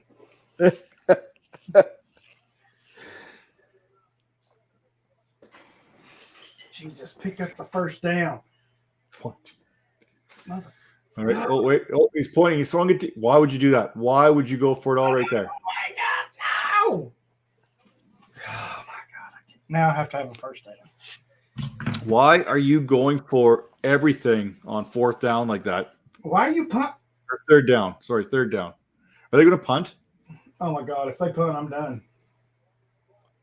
1, 2 orange jerseys. Where's the 3rd guy come from? There's 3. There's 4. Great pass. Sure, they're not punting there. There's no way. They can't get the ball back if they do. I would agree with your logic there. Aaron freaking Rodgers. Can we not play something else besides Aaron Rodgers? I mean, what's wrong with that? He's drinking for the next 6 hours regardless. Yeah. Fuck it. And there is the comment of the evening. Again, I do not see the lie. Where's Daryl? Is he drinking his tall boy? Where's Daryl? Nope, he's on the floor with his pecker in his hand, passed out. This will be the longest IDP show ever because I'm going to forget to turn the record off. Well, we were joking about that when your power went out, where power surge happened. We're like, if Daryl doesn't come back, this thing keeps recording. Yeah, he asked me. He's like, "Do you have the power?" I'm like, "No, I don't. I do not." FF Disciple said he's drinking for the next 6 hours either way. Hey, are you guys in that Baker Mayfield isn't bad league? Yeah. I don't know. Just knocked off Joey, moving to the finals there. Did you? With a whopping 342.38 to 267. Get out of here with that weak shit. You've been pretty hard on Joey this show. Yeah, absolutely. And here's the kicker. Where is we're back on kickers, are we? I even benched Justin Herbert for, here's where it gets better. I started Gardner Minshew and Kirk Cousins over Justin Herbert. Oh, man, that's tough. Oh, shoot. Oh, I even had Lynn Bowden in my RB2 spot. Ooh, wow. Okay, we're going for it. Antonio Brown was my wide receiver 3. I ain't hating that, though. All right. We need a first down here. Just let them catch it, and you can stop them the rest of the way. Hot damn. That's the highest score of the week. Well, you guys are playing each other. Did you know that? Who? You two clowns. are we really? Who? Kyle beat Hollywood 235.98 to 228.95. Well, look at that. Fuck you, Kyle. I hate you. So Hollywood is moving into the last place matchup with Nate Cheatham for last place overall. Kyle cheated. I did not. Oh, he benched Watson for Carr. Ooh, that's ouch. Ouch. You know what, Sean? I can relate to that. I got a lot of car starting going on here, and Okay, let's focus, people. We need a first down. Son of a... not going to happen there. But Bates did get a shot in on the ribs, so do you get points for rib shots? God. Oh man, I want to stick around until the text messages start coming the other direction now. Oh, I'm sure they're coming. I don't know. He might be asleep, but I doubt it. No, oh no. I wouldn't be asleep. I'd be trash talking your ass all the way until the morning. You better pretend to be asleep. A few more of these top boys, I don't have to pretend. I will be. Oh boy. Why couldn't that have been an interception? No. Coach is up 3-0. Maybe they'll fumble right here.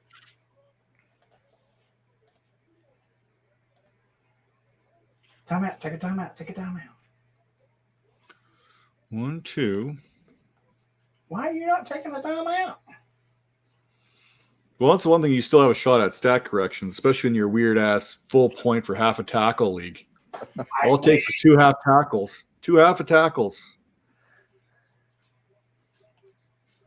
Didn't I tell you I hated you like hours ago? I'm trying to give you some hope to get crushed later on in the week. 1, 2. Boo, boo, boo, boo. Glad to see the Bengals win, but man. That helps. That helps because if the Jets pull off another win, then the Bengals would have passed them. Third down. If they don't stop them right here, it's over. Yeah, it lost. It's probably over anyway, but that's besides the point. Oh, it's over. Oh, Carl Lawson had 6 QB hits tonight. Wow. Yeah, he's been all over the place. He had a sack and 6 QB hits. Jeez.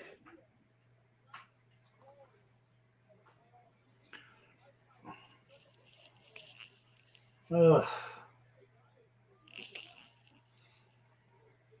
Oddly enough, he's not chatting in the chat. I'm sure he'll hit me tomorrow. Wow. So you guys watching Third Down currently? Yes, 3rd and 1. I need a Christmas miracle right here.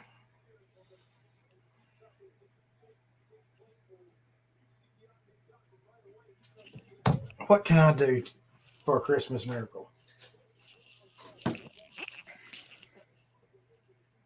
Well, I got suggestions, but you probably don't want to hear them. Yeah, I don't want to hear nothing you got to say. Except the Dynasty Vipers Playoff League is getting started. So if you got knocked out of your playoffs, we have something for you.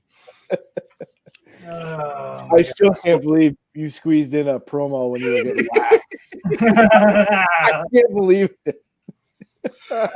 Don't be a dingus and wax your chest. Use the Manscaped Lawnmower 3.0. Use ViperCast20 as a promo code and receive free shipping. And putting that right in between wax strips. Woo! His chest is beat red. He's in just sheer pain, and he just stops and drops a promo. This is pure gold. Oh, I stopped him. Okay. 16 seconds. 4th down. I just need one play. That's all I need is one play. Use their timeout. They're going to kick a field goal. You might have a shot. Do we have a Monday miracle? God, All it takes is one tackle. Oh my God. How much your tackle's worth? 2? No, for DBs are 1. I mean, for safeties are 1. Safeties are 1. It's 1 tackle, 1 point for a tackle, period. What about half a tackle? You get a full point for half a tackle? Yep. So you get the same amount of points for a full tackle as you do a half a tackle? Yep, it's a weird league. That is some of the stupidest shit I've ever heard. It is. We're still on this. Well, no, it gets dumber and dumber now. I just love They're it. going for it on 4th and 1. Oh no. No, they're just probably trying to get him offside. That's not good. If they run a play, it's over. They're not going to run a play. Thank God. I would have ran a play because they can't stop the clock. Yeah, but a field goal pretty much ends the game. If you run a play, it ends the game. No, because it's turnover on downs if you don't get it. They'll stop the clock. That is right. That is right. Oh, yeah. Kick the field goal, you win, guaranteed. Miss the field goal, they still got to march it all the way down the field. This is the right call. So it appears I have now made 2 finals and missed on 9 others. God, I hate you. Have I ever said I hate you? Dude, that's 9 misses. 9. 9 crushing defeats. I hope this thing hits the goalpost, bounce back, and hits that kicker right in the forehead. Oh. Son of a bitch. Well, maybe you get a Hail Mary pick from Bates. Oh, God. Yeah, there you go. I love giving him a little bit of hope and watching it crush. It's going to be fantastic. Fuck you. I hate you. 3 hours. 3 hours we've been recording. I probably should have ended this like 2 hours ago, but hey. Probably. I can't wait till you pass it on your keyboard and it keeps recording throughout the night. Oh. How bad did I get my ass whooped in this other league? Oh, we're so bitter. So bitter. To answer my earlier question, getting blowed out is much better than hanging around. Yeah. Yeah. Oh, Calvin and Hobby's in the house. What's up, Seabiscuit? We are about to watch Hollywood lose a matchup live on TV. This is fantastic. We're rooting for the Bengals, Jesse Bates. That's what we're rooting for. I'm not. I hate you. Squib kick it. Squib kick it. Run it out of time. Why are you doing that? That's good. No time off the clock. That's right. Yes. Yeah, that seems like a missed opportunity to run another 5 seconds off the clock. The Pittsburgh may have two plays in them. Mind you, the game's over. Moves into the number 2 seed. And your Titans are right there too. Yeah, Can you imagine a Browns win against the Steelers head up and the Titans win out? Oh, that would be great. Would it though? Because I would line you guys up with the Colts again. Because if Pittsburgh loses out, that means they lost to the Colts. So that'd push them even further down. What's going on? Did he just take a knee? He just took a knee.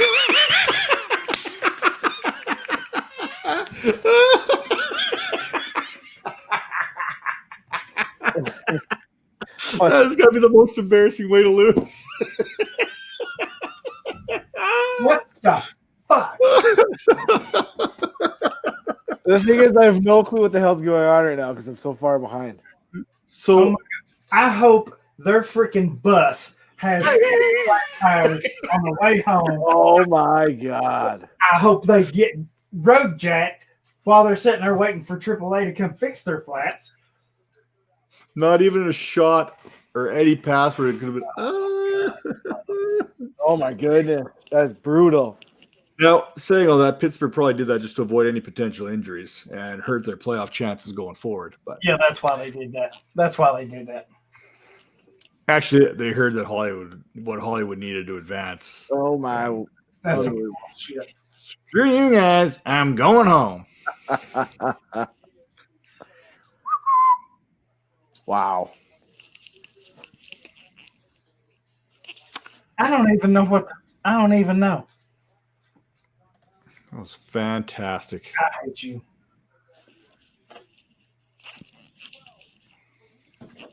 I don't even know right now. I can't even believe that. I don't even have the words.